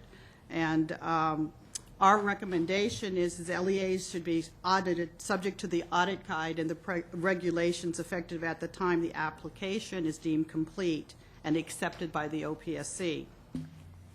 And then to further go into it further, a complete application checklist would be included with the school facilities program handbook, and the LEAs would be given a notification upon their acceptance of the application detailing which regulations and which audit guide the project would be subject to. The other recommendation that we had is that OPSC would post electronically an archive of all previous and current regulations and audit guides for the district and the public to access. And then finally, there would be an interim process that would be used to clarify the applicable laws and regulations and audit guide until a formal process is developed. An additional issue is that the LEA should know the requirements for the audit at the time of the application to ensure that they're able to keep appropriate records and documentation throughout the project. The SFP handbook and the audit guide should complement each other and incorporate compliance requirements in the handbook that the LEAs will be audited on, and allow the audits to be audited to the audit guide requirements. An additional concern was that once an audit is closed out, that OPSC has the authority to reopen the audit at any time and relook at the expenditures. And this has been an ongoing back and forth with districts. The recommendation is that audits should not be reopened, but that additional audits may be conducted if there's a finding of fraud or misappropriation of funds, illegal acts, but when an audit is complete, that the district can, by and large, rely upon that audit and move forward with expenditure of savings and other things based on that audit. Okay, the next area that we discussed was the procedures on publishing and the findings in the audits. And in accordance with the governor's executive order, all audits are to be posted on the accountability website. Our recommendation is that the audit should only be published after the audit report is final and the LEA has provided a written response. The draft review of the audit should be given to the LEA 30 days prior to publishing the final audit, and the LEA should have 30 days to respond. The responses should be published in their entirety, and audit findings that are on appeal should be noted with any published audit information. The next area that we discussed was the process for yearly update and communication to districts regarding changes with the audit process. The issue was that changes to the audit requirements are not effectively communicated to LEAs. A transparent process to revise the audit guide should be established that is relevant to the time of the audit. Our recommendation is that we create a standing audit committee that will do an annual review of the audit guide and create a process to address needed changes. The audit subcommittee should be comprised of the California Department of Education, State Controller's Office, facility and fiscal district staff, independent auditors, OPSC staff, or other appropriate staff. We also discussed streamlining actions within the audit process.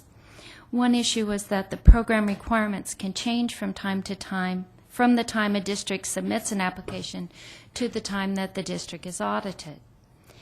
The recommendation is that we draft an incremental program compliance verification and separate the audit process. And this is probably one of the more complex components that we're proposing. But basically the proposal is that we would delink the verification timeline for verifying certification of the 04 and the 05 from the expenditure audit that occurs after the final expenditure is done on the project, which can be 5, 6, even 8 years later.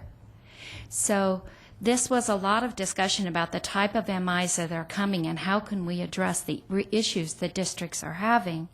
One way that we could do that would be to make sure that the approvals, such as we were just talking about in the last MI, those types of verifications are reviewed within 1 year of the 5004 submittal or the 5005 submittal. By doing it within that time frame, the people are much more likely to still be at the district that made the decision. They're still there. Paperwork is fresh. Decision-making processes are still in recent memory, and so people can explain how and why they did what they did. This would produce a couple of other benefits. One of the benefits for the district is that if they know in a more timely manner that they have done something inappropriately, they can change before they have 8, 9, 10, 11 succeeding projects that they make the same error on.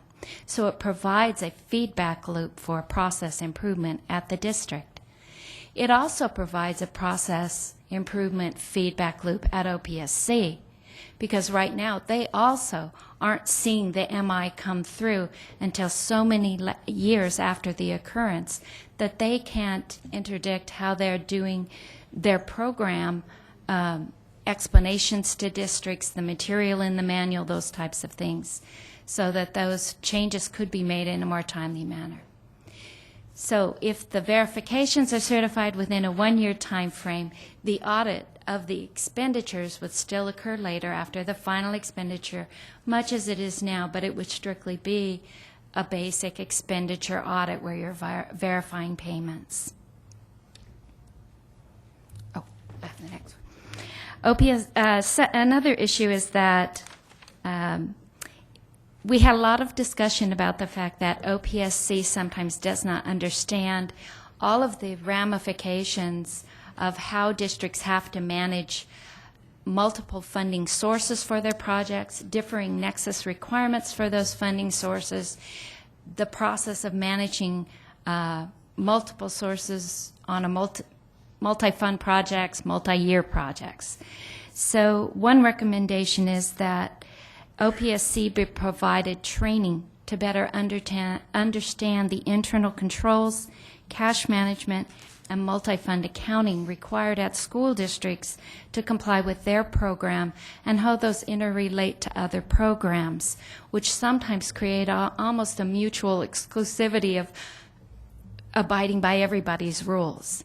So if there was a broader understanding, perhaps the regulations could work together to provide documentation that meets more than one objective, and at the same time, districts aren't being pulled in multiple directions to try and comply with related but separate programs.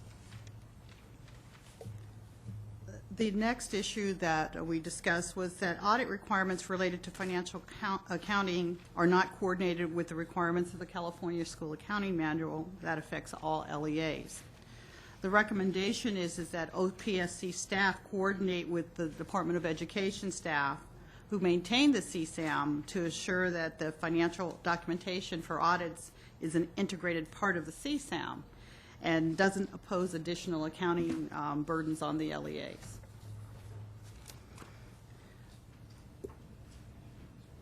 In terms of the audit appeals process, the issue currently is that LEAs can appeal issues through the State Allocation Board.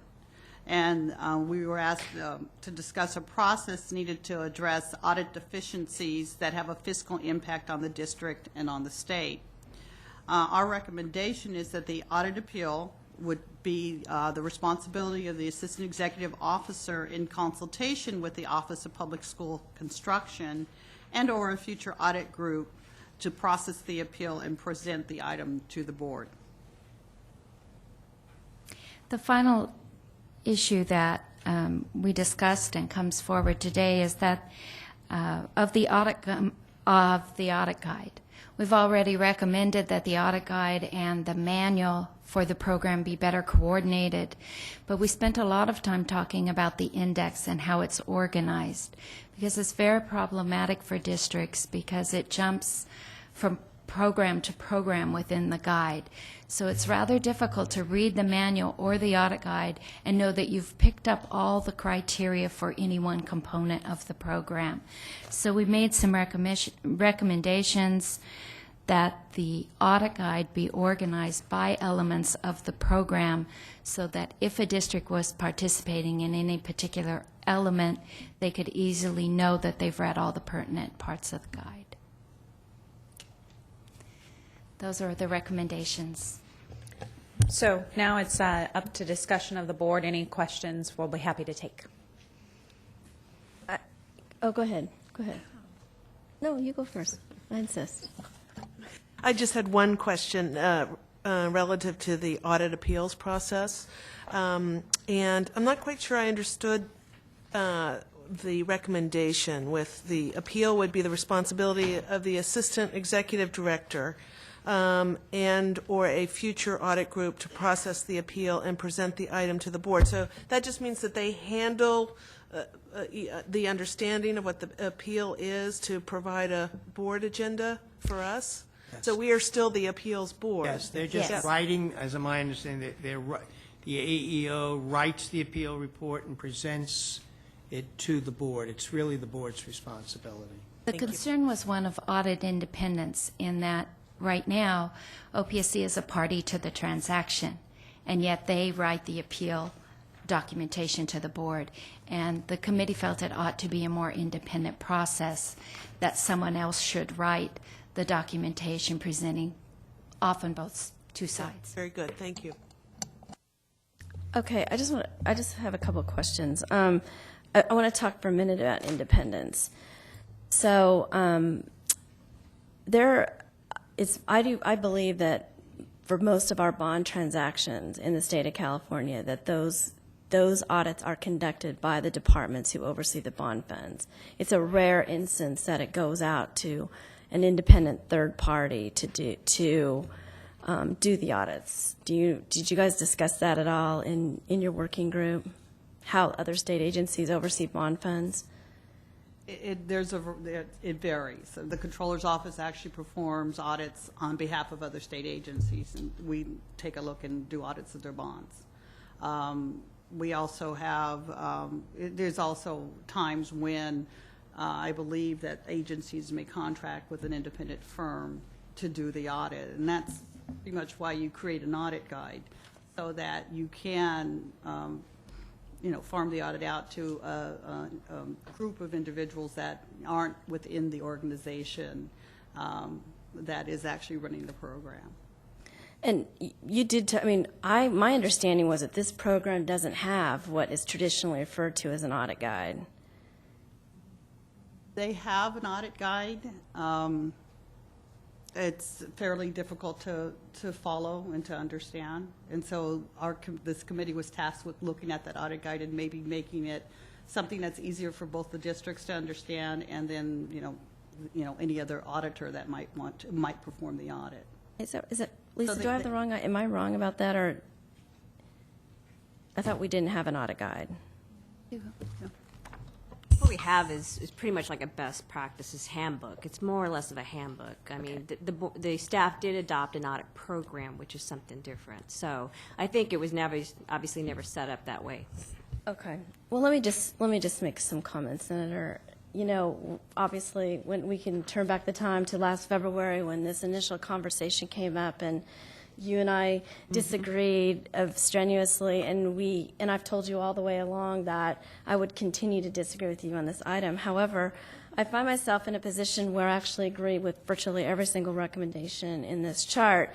We've had a lot of internal conversations. What did you say? Yeah, I know. I know. You heard me correctly. There are a few things, but we've had a lot of conversations, the Department of General Services, OPSC, the Department of Finance, about this. And ironically, as we were clicking along on our internal path and you're clicking along on your external path, we find that we have an awful lot in common, that we actually have begun looking at having the field audits performed by an independent entity. I think DGS is going to look, I'm not positive they've actually started that, but we're going to look at hiring external auditing resources, bringing them in to start that process. Audits should conform to Yellow Book standards. We do need a comprehensive audit guide. I actually thought one did not exist. I think you heard at one of your subcommittee hearings from Chris Ferguson of my office, who brought up that we've used this concept of an audit guide in just a regular education program. That audit guide is updated annually. It required legislation. Our kind of initial read is that we may want to do this legislatively, really just say what the audit guide's going to look like, what's the entity that's going to approve it, because I think the independence point is important. Kind of in the recommendations here, you talk about people who should be on it. I think that it might be something we want to declare legislatively. There's similar bodies already in legislation. That we would have our current audit staff at OPSC perform desk reviews, perform interim program checks, as was suggested, to validate certifications and assess the control environment in the district. OSE, which is our audit division, would work as more of an advisory role for OPSC staff training and development. I think Ms. Silver and I had a conversation earlier today specifically about 4B. Some of this training's already taken place and will continue along the way. And we think that there should be an audit committee. This is something we actually think it requires legislation. I don't think we got a definitive answer on that, but we think that it might be a better way to go. I think we disagree on the notion of the AEO writing up a separate, presenting a report. But that's something I think that gets into that whole other discussion that Senator Hancock's kind of been leading on our procedures of the board. But I think that having worked through these material inaccuracies over the past few days or past few months, it is really difficult, and the staff is just so they want the audit process to be respected, because they understand completely that if they don't have a respected audit process, that the board's going to have difficulties finding these material inaccuracies, that we're going to have a hard time protecting the bond funds. And I think that what's happened is we were continuing down our separate paths, and we find that we ended up in the exact same place. And so I think what I'd like to suggest is that we ask staff to, and a combination, I don't think it's just the OPSC staff, I think it includes Ms. Kaplan, I think it includes this expert working group who just did a great job on all these recommendations, come back to us relatively quickly. I think the recommendation of the subcommittee was to have regulations to implement by January, but I would suggest that we have, the combination of the regulations and the legislation necessary, not to mention the internal stuff we're already doing, and to get this to come back to the board, by January. Mind you, I won't be here, but I'll make sure that in our transition that this, I think the OPSC staff's on board with this plan, and I think that we've kind of ended up in a good spot on this. And I actually tried to tell you earlier, but I kind of am enjoying the surprise. Oh, okay. It is a surprise. Anyway, any other comments? So the recommendation then, excuse me, would be to have this, instead of voting today, to have a further... I think we can vote today. I think if we want to vote today, we can. I think the vote would be that, generally speaking, I think I would say everything except for 4A. If you want to specifically work off these sheets, that kind of generally speaking, everything off of this document except for 5A. But we need to find a common. Some of it can be regulatory, and Lisa Kaplan actually pointed out to me in my briefing that the regulatory process might take a certain amount of time because they're complicated. And I think we can get some of this, particularly creating the audit guide, creating the audit subcommittee in legislation, and just get it done quickly.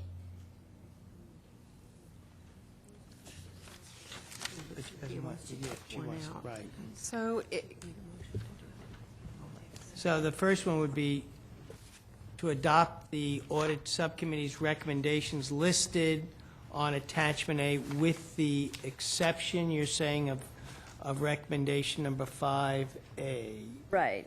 And to leave that open, that one, not that that's still... I think that's part of that Senator Hancock conversation about how do we conduct the business of the SAB. And in fact, we've talked internally about that maybe what really should happen is we ought to use an Office of Administrative Hearings procedure that school districts, rather than, you saw our confusion sitting here today on trying to parse the individual, what interest rate and this and that. And if we have a professionally done audit guide that we have confidence in, it is easy to turn it over to a hearing officer. And then this board does not find itself in a position of having to, go over questions of fact.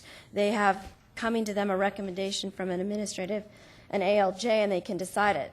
We don't have it totally fleshed out, but that's kind of... We don't have to have that fleshed out, We because don't. I I just think- still like to continue this discussion, whether it's the AEO or that. Right. Just to leave it open at this moment. That item, as it falls under in general appeal and process for appeals, can be worked into the Rules and Procedures Subcommittee. Okay.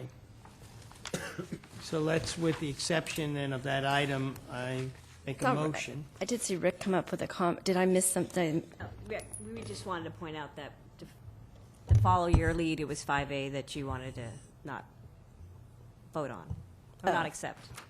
Well, okay, I guess what I'm suggesting is we're accepting in concept, and maybe we don't have to have a vote on it. I just was trying to honor the subcommittee's request to have a vote, but I just wanted to express complete agreement on a way that we can move forward, and without dallying and without, I think what's happened is that the separation is not there where it used to be, somehow or another. Yeah. I still would like to make a motion then to adopt the recommendations, except 5A, to leave that open, that one, and to have them work on that. Second. On the motion, if I just might indicate, I don't think we've ever had a separation on the concepts of independence, on transparency, on having advance notice, on having all of the things covered in this document. It remains for others to decide the scope and content and who actually controls those things. So I just want to make sure we weren't separating on all of these wonderful recommendations. Right, right, although you're implying that is, I think that's fine. And now, are we going to instruct the staff, the second part, to develop the regulations, to implement? And bring them back. And bring them back. With the caveat that they are, that there may be, they're extremely complicated. And we are talking about going over the Christmas holidays when we're about to apportion, a couple $1 billion, knock on wood. And so there's kind of workload issues, and we didn't really have time. And I don't think there's disagreement at the table on this. We didn't really have time to see how complex they are to do. But I think we can come back by January. Frankly, I wouldn't mind having an interim report in December simply because I'll still be here on whether it takes legislation, regulation, and how complicated they are. I don't think you know, right? I don't know immediately, but what we can do is kind of what's been done before on the issue and recommendation. We can add another box and have a discussion as to whether it's regulation, Well, you legislation. can say instruct staff to develop regulations and/or legislation. Or an implementation plan. Or an implementation plan to implement. Could we the just take recommendation. Senator Lowenthal's recommendation on 1A and instruct staff to come back to us with an update on January, Yeah. the January meeting? Right. So, I mean, if they work it out, fine, but if not, we'll know where they are Okay. and whether or not there are additional issues that have I to be think we would resolved. want to be clear, though, that we want to move forward with regulations in a timely manner. Well, I agree, but I also, Right. when I take a look at this, you've got the Thanksgiving holiday, you have the winter holidays coming up. So if they came back to us and could let us know where they are on implementing, gave us a status report on January 1, we'd know that it's continuing to move Would forward. we like to have a draft report back in December if we can, if it possible? I think it'd be great to have a report back, and we can decide later what We can ask for this in January, but also have a draft report And back. I just think that what's important for everybody to understand here is that the OPSC staff wants, I don't want to speak for you, but I think that they want to have the transparency and the confidence of the board in this program. And this is not taking a commitment on and in an effort to delay. But there really is timing issues, just mainly because of, as Joan just pointed out, the holidays and everything. So we'll report back in December, and I think we have a motion. We have a second, motion and a second. All in favor? Aye. Aye. Any opposed? Abstentions? Okay, then. Good. Congratulations. Well, thank you. It's been, again, I cannot compliment enough the working group, and we've had a number of meetings with them, and they've just, as you can see, this is a professional piece of work that they're bringing back to us, and I think that we can all be proud of. We are running into almost, this is going to break my record of my other longest meeting, which I thought this would be short today. We really need to get to tab 13, which is the priorities and funding subcommittee report, because we have decisions we need to make in order to move forward with December's apportionment.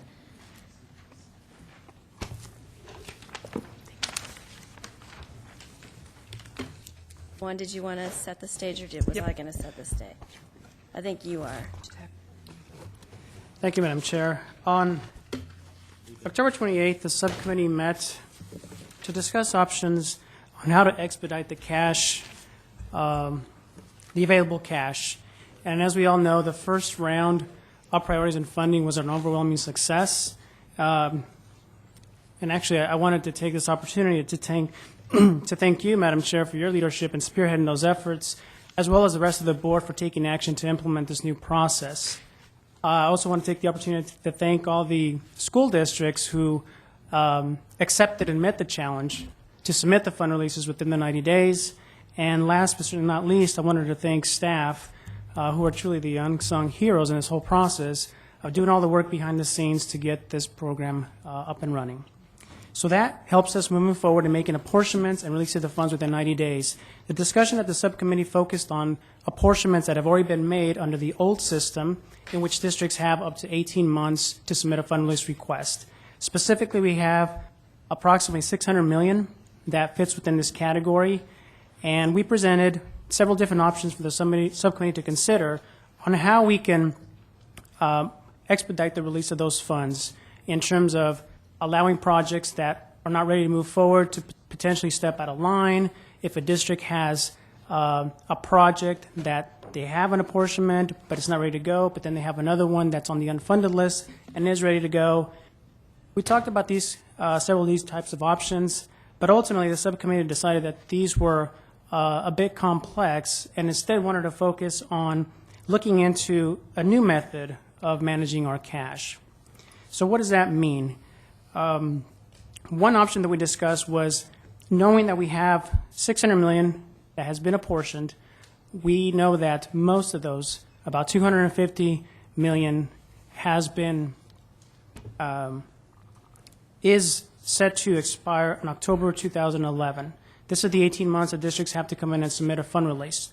So an option that was discussed is whether we use a certain amount, say $200 million, from these apportioned projects and use those funds to apportion other projects. So basically, we would make an apportionments for projects in excess of the cash available. The subcommittee wanted to take a look at this option and whether we have some risk in doing so. We have taken a look at this. We have talked to legal counsel, and obviously there is some risk to this because we would be making apportionments absent cash being available. We thought that this would create some liability for the state and is a bit risky, but we wanted to bring it up to the board for their consideration. We also thought that the board could consider just focusing on putting the maximum amount of cash into this new priority system, which again is requiring districts to submit a fund release within 90 days as opposed to the old 18-month rule. We also think that this new cash management system is something that the board could consider in the future.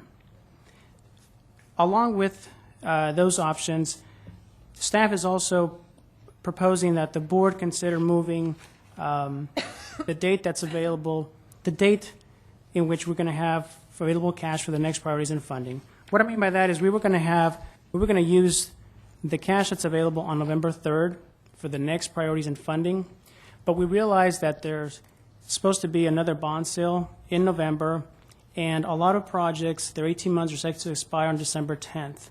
So instead of setting the deadline on November 3rd, we wanted to extend that to December 10th to see if there's more cash that becomes available and apply that to the next priorities and round funding.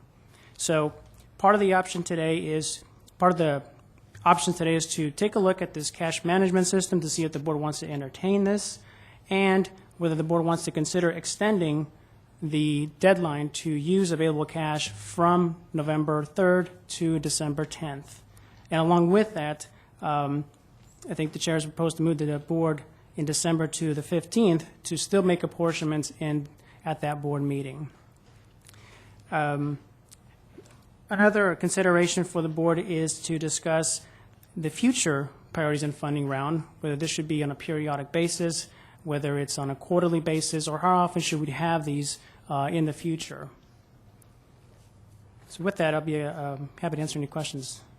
Let me ask the subcommittee members if you wanted to add anything to that. If maybe what I should just say is, since we ended up doing a lot more work on this after the subcommittee hearing, and Juan explained it very well. But the bottom line is this: that we were supposed to close today the priorities and funding round that we started last month, and I think what we hadn't thought all the way through was that we didn't know for sure, but we know now that there's the Treasurer's marketing a bond sale. We have no idea what our program will get. It'll be somewhere between $0 and $2.4 billion, pretty broad range. But we know we'll have that. We also know that we have gone through all of the accounts that we have, and we know what I call this the couch cushion change, the money that we have that we can also put into the funding round. And so we can take all those cash resources, marshal them, and have a very hefty priorities and funding round if we delay our December board meeting for 1 week, and we also extend the deadline for this priorities of funding round by 1 week. That would be, that'd be our recommendation. That would probably give us, if let's hypothetically say that the treasurer can sell $1 billion for our program, that gives us the opportunity to get, somewhere north of $1.5 billion into the system in the first quarter of 2011. And as you know, these are shovel-ready, immediate job creator projects. So that's kind of our recommendation. On a going-forward basis, the board's, and this is something, and I really wish this didn't have to be a February issue, but I'm just running out of time here. But on a going forward basis, the board is going to have to grapple with this question of how to manage the unfunded list and the apportionment list, so that what we're really doing is we are saying to a district, giving a district a green light when they're ready to go and we have the money. What we don't want to find ourselves is in this predicament we've been in and for most of 2010, where we had upwards of $1 billion just lying around that we were paying general fund interest costs on and that we weren't putting to work. And so I don't have a perfect solution for that. I'm going to have to leave it to the staff we're leaving behind. I mean, Department of Finance staff is, working on recommendations for us, and we just know that we're never going to have the PMIA loan system back, and we have to change the way we do business. But we thought, the subcommittee, and they can agree with me or not, we thought that just going forward and putting as much cash into this round as possible, not tweaking around the edges of the program, was kind of the best way to go. I think you did a great job describing it, and I definitely would support pushing out the December meeting, because I think the more money we can get into projects, the better. And then I would only add that we were dealing with, what we had control over versus what we had to change legislatively. And I think the path you described, we felt was the best path to follow to be able to get more money into projects, and also take a look at how we handle our cash management in the future, so we sit on less cash and get more money out to projects. So what about the people that are, the projects that are on the 18-month list, though, that are, so how are, within this plan, how do we handle that? Well, this was kind of the sticky question, and I'll tell you what my recommendation is, really speaking from the Department of Finance position. If you look at the chart that's on page 174, you see that represents the amount of money that is on the unfunded on the 18-month list, and when those projects would have to perfect by. So they would rescind if they hadn't perfected them. So if you look at like October, there was $6 million. Those projects, assuming that number stayed the same, are all eligible for rescission, and the board could vote to rescind it. I don't think that was on today's agenda, was it? Those rescissions? It automatically happens. What? They were on consent. So that $6 million we rescinded on consent. In November, the November ones, that 60, you see that $64 million, that will be eligible to be rescinded in December. The other, and then those December projects, that $110 million, we know those are all eligible to be rescinded on December 10th. So they either perfect or we rescind them, and we can put all of those funds into this funding round. And then you have the balance here. You have the remainder out there to April of 2012. And our recommendation is that it totals approximately $400 million. Our recommendation is that we leave that $400 million as in our bank account, so to speak. And we do that for a couple of reasons. There's the question of whether or not the state has incurred liability. We say that the project's eligible for funding if the district comes and asks for the cash and we find ourselves without enough cash, have we created liability? That's the situation we were in at the beginning of 2009. We were never sued, even though we had that situation, but it's still, we have a vague liability question. We also know that we're going into a tough budget cycle. There's a chance with a new governor, Prop 58 session, changes in the way we pass the budget, potential ballot measures that might be out there. There could be a scenario where we'd be in a blackout period for a longer time than usual in the spring, and we might not be able to sell bonds. And so we would just suggest that we leave the $400 million alone. Now, that's not to say we can, if the board decides it wants to take a chance, we could add some of that money into our December apportionment. We're just, for once, being kind of cautious on this front. Now that we've gotten this cash balance down to no more than $400 million, we think that's not objectionable. The department, the infrastructure area in our department has said that that's less cash balance than some other places have, and we know that we know when it's going to become available. So we would suggest that we put every bit of cash that we have available into the apportionment on December 15th, but for those projects. That's our recommendation, but Scott.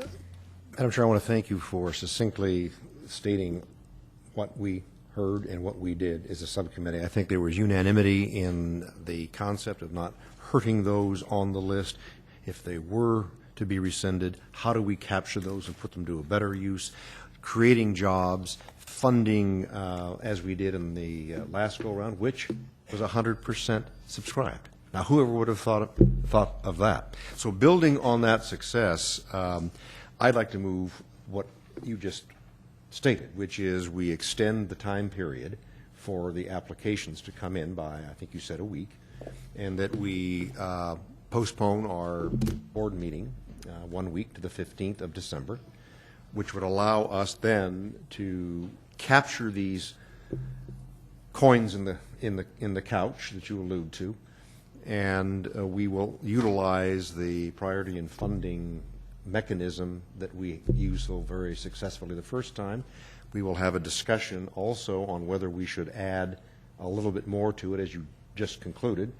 Risk or not, that may be a discussion we have. But that, I think, accomplishes what we, as a subcommittee, ended on.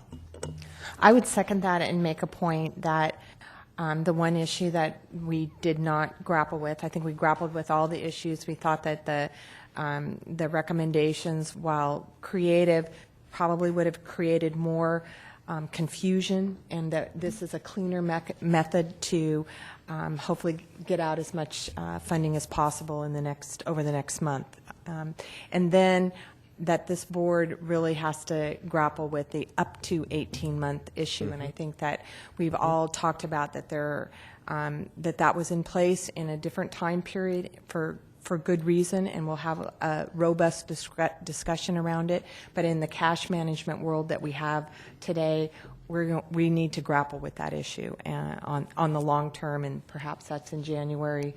But at some future point, we really need to deal with it. Right.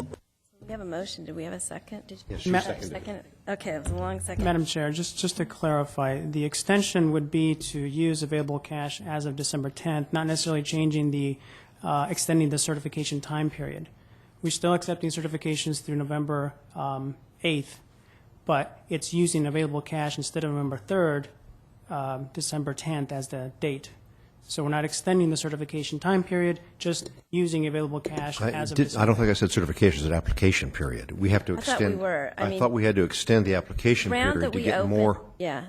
It's just, we can keep the same period.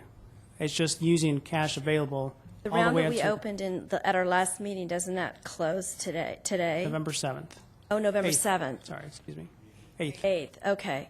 All right, so up until November 8th. And did you get the numbers you were going to get for me, the numbers of what we have in-house on this round?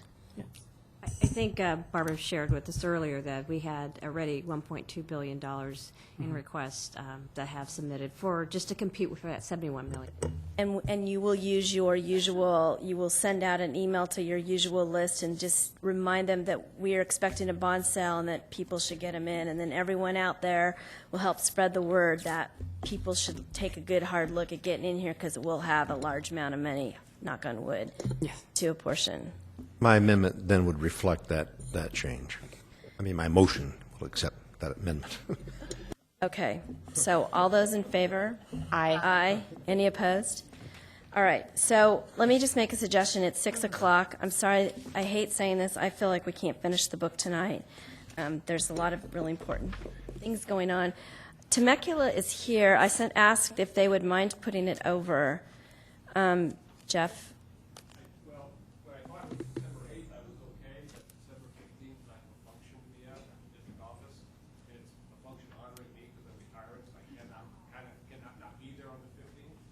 Okay, then we probably, up to the board, we should probably hear your item then.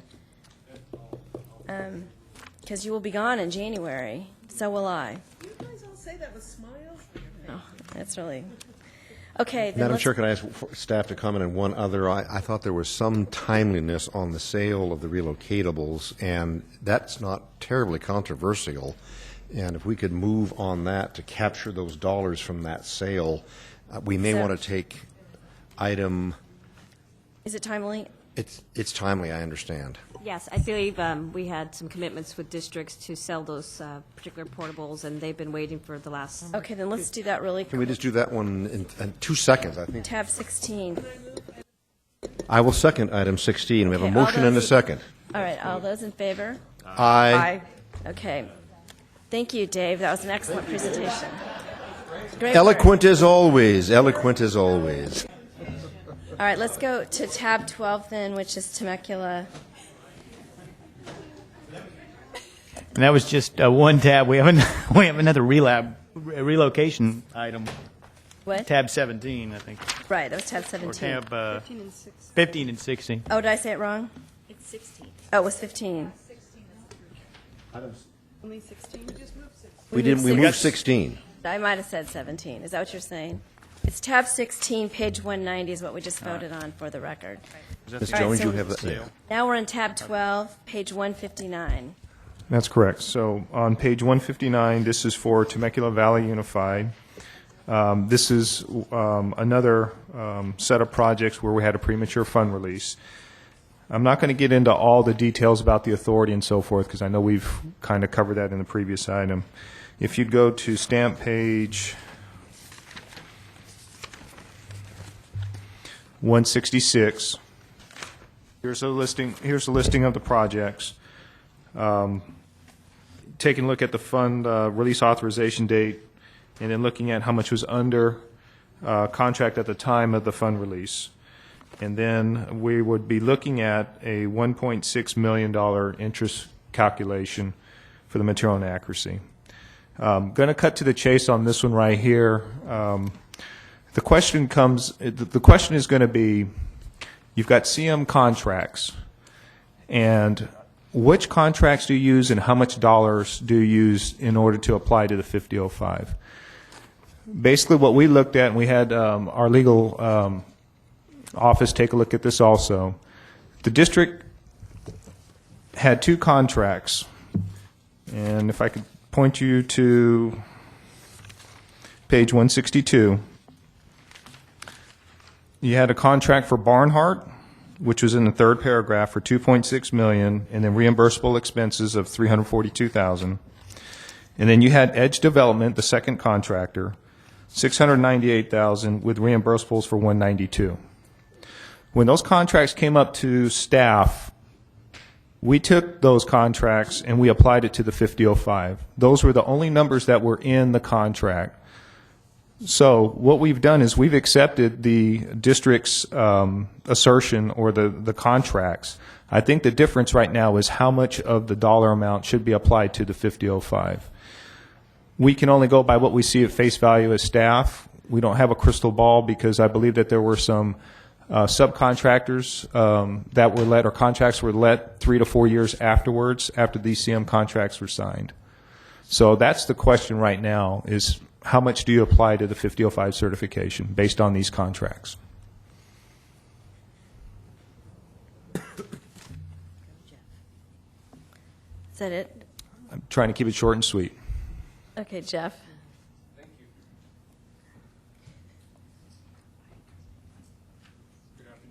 Good evening. Thank you. Good afternoon or good evening, as the case may be. My name is Jeff Oken. I'm Assistant Superintendent of Business for the Temecula Valley Unified School District, and I appreciate the opportunity to address this on these serious charges. I'll go into my presentation, which is about 6 minutes, but our question is not staff's question. Our question is totally different.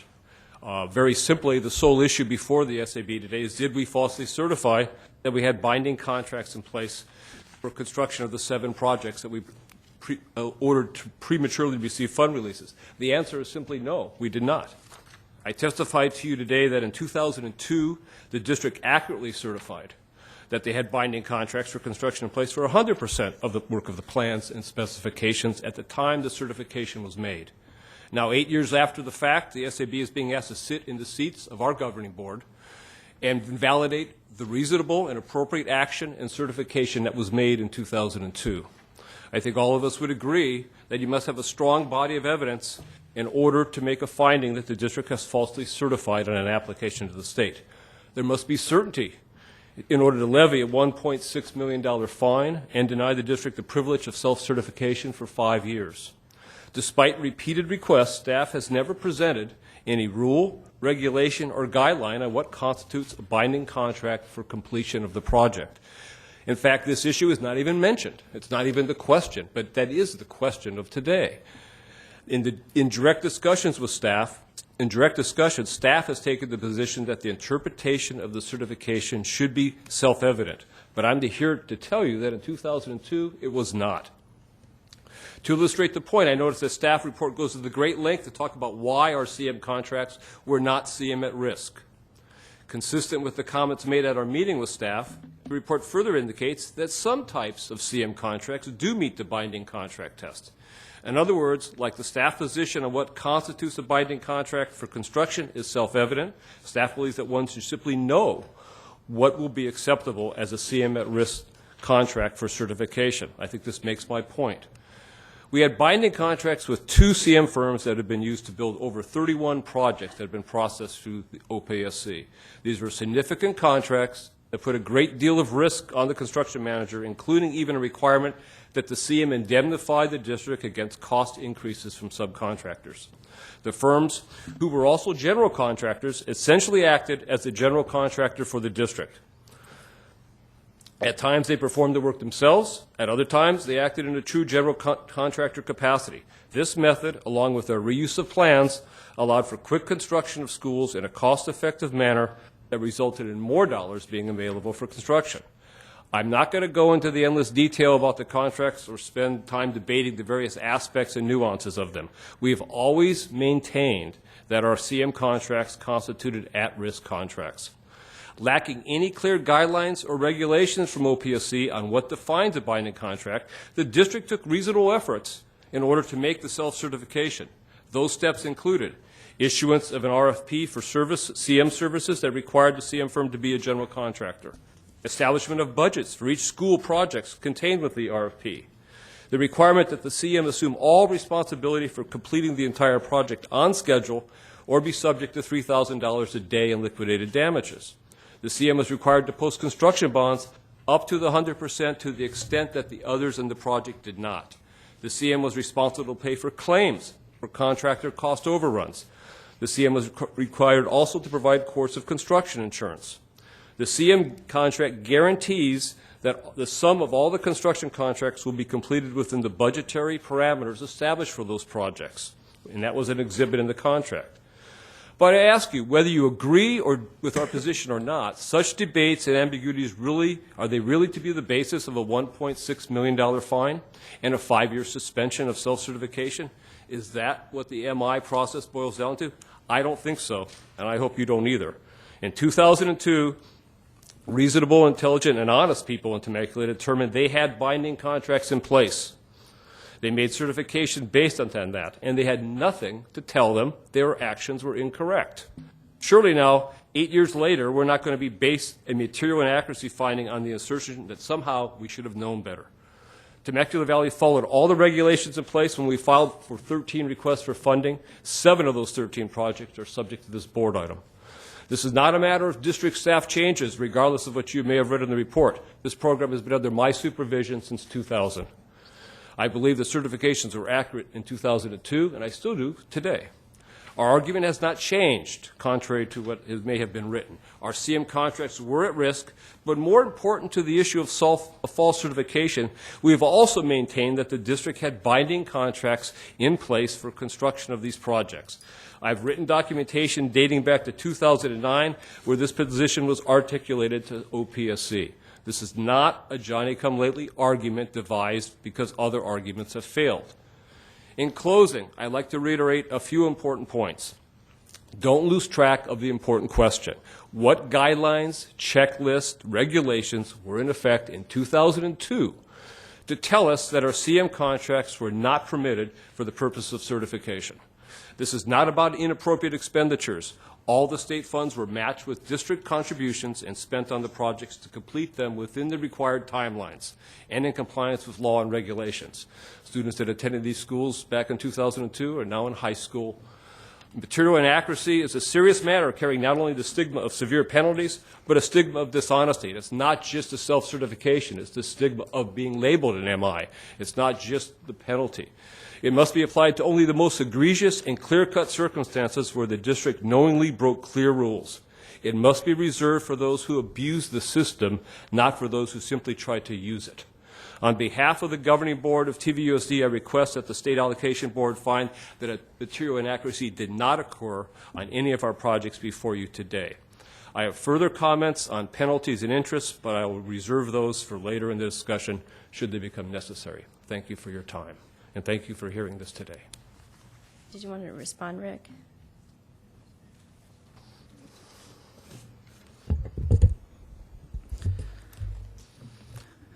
Let me start by kind of talk about what we did as auditors when we reviewed these projects when we first got them in our house.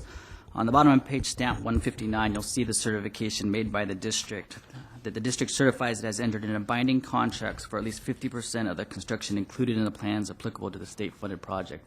This is the certification actually on the form the district signed prior to 2002.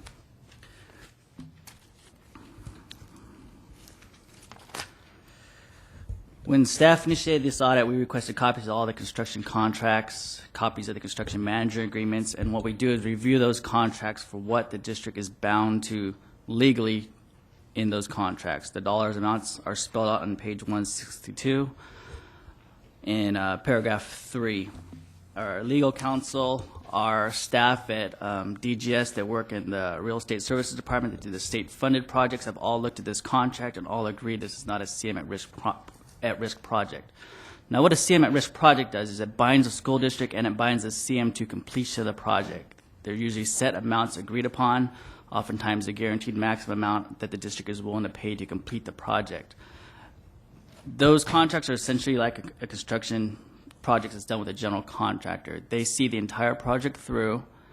They'll issue bonds to guarantee completion of the project. They will directly contract with the trade contractors for completion of the project. This contract is not a CM at risk. Had it been, yes, the district would have met all the certifications in their project. With that said, when the district actually met these project certifications was actually 3 to 4 years later. And what we found in audit when we reviewed the contracts the district actually had in place was individual contracts with these trade contractors. They were not made with the CM to the trade. It was made directly with the district. At that point in time, the district was legally bound to those contractors to complete the project. Staff doesn't believe there's ever really staff admits there isn't anything written in reg or statute that just defines binding contracts, but it's pretty clear from a legal standpoint in reviewing these contracts what the district is bound to. Are there any questions or comments from the board? I'm trying to follow your logic, and on the one hand, you're not denying the right to use a construction management contract. We're not saying that doesn't become a vehicle. What Correct. You're suggesting is the point at which they certified they had 50% or more, and your due diligence suggests that wasn't the case. Correct. So you continue to argue not about the form, but about the amount. Correct. Thank you. What I mean by the amount is that staff, as they looked at the dollars under contract, it didn't meet our threshold for 50% or more. Right. On stamp page 166, the fourth column, on the form, the district certifies they have 50% of their project under contract. In the case of these projects, they're all under 30% under contract, and in some cases as low as 9%. And this is already including the construction management contracts. So if I can ask the superintendent then, they're not disputing your right to use the vehicle. It's when did you get that binding amount committed? Can you give me an example of where you believe you did not falsely certify that they were committed, but you actually had them? Well, I think staff made our argument for us. He admitted there's nothing in place to tell us that we were doing anything wrong. I mean, lacking, we believed, and still do, not believe, we determined that the contracts we had with our CM met the test, and we signed and certified. I'm not denying that we didn't sign the form. We did sign the form, and we do certify to that effect, and we stand by that today.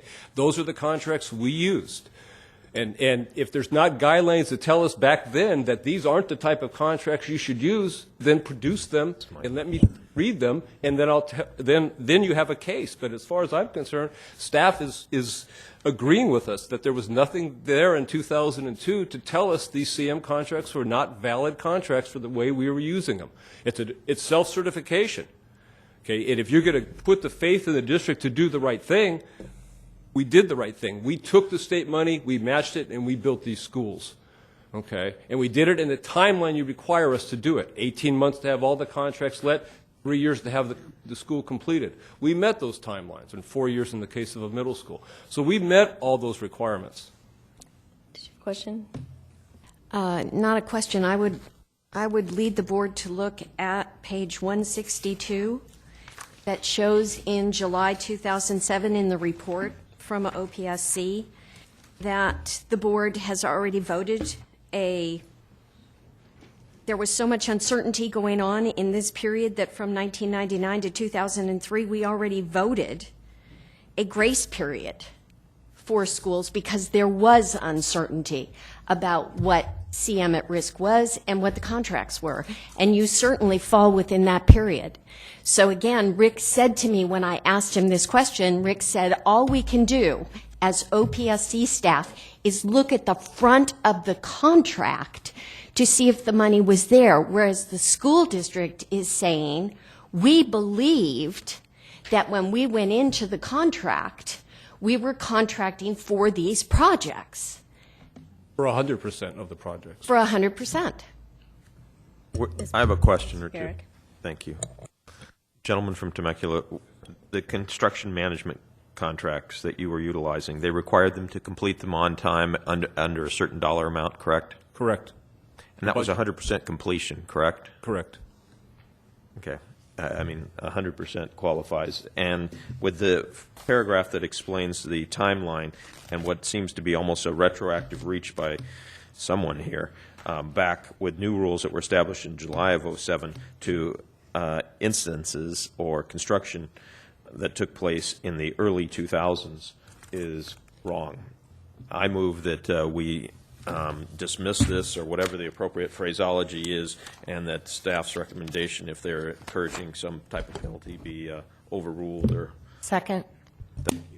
Ms. Buchanan, do you want to comment? I can accept the recommendation. I do have a few questions, though, because, you know, the contracts with the construction management firm, what was the dollar amount of those contracts? The dollar amount of the contract was the budget for the schools to be built. That wasn't the dollar amount that CM was paid. So did you pay, when you paid for the actual, did you pay the general contractor, or did you pay the construction management firm who paid the general contractor? We paid we paid to an escrow account that the construction management company controls, and then they dole the payments out. Yeah, because my experience with construction management firms in hiring them is we all understand they're not the contractor. They're acting as your agent to go out to bid, and in terms of the supervision, we know that architects, for example, if there's unforeseen conditions that they have missed, they're responsible for that liability. Construction management firms can get, if you want to take this logic to its conclusion, you could hire a construction management firm to help you with a conceptual design, to do the constructability reviews, to do all of that. That would constitute a contract, and you could get funding, long before. And when you take a look at the days here, when you're looking at 508 days, 494 days, that's a long time. Now, I'm willing, like I said, I wasn't here. I'm willing to accept the fact that there was significant ambiguity, but I do have to say, going forward, I don't buy the argument that being in a contract with a construction management firm is the same as having 50% of a project under construction. Right. Yeah. I call for the vote. Right. Well, I know, but I'm just saying, I was on school board then, we hired a construction management firm, and I wouldn't have done it. But like I said, I'm willing, I wasn't here then, I'm willing to accept that, but. You call the but I- roll. Assemblymember Garrick? Your motion. Motion. Good. I just want to make sure that this is perfectly clear to everyone here. Aye. Assemblymember Brownlee? Aye. Assemblymember Buchanan? Aye. Scott Harvey? Kathleen Moore? Aye. Lynn Green? Aye. Cynthia Bryant? Aye. Carries. Okay, so do we have to do any other business? Tab 15 is the only item left, Which was what? it's a report on the relocatable program. It's all right, it took so long. It's a report on the relocatable program. We'll do it next week. Okay, that's fine. Mr. Duffy, did you have public comment on an item not on the agenda? I do.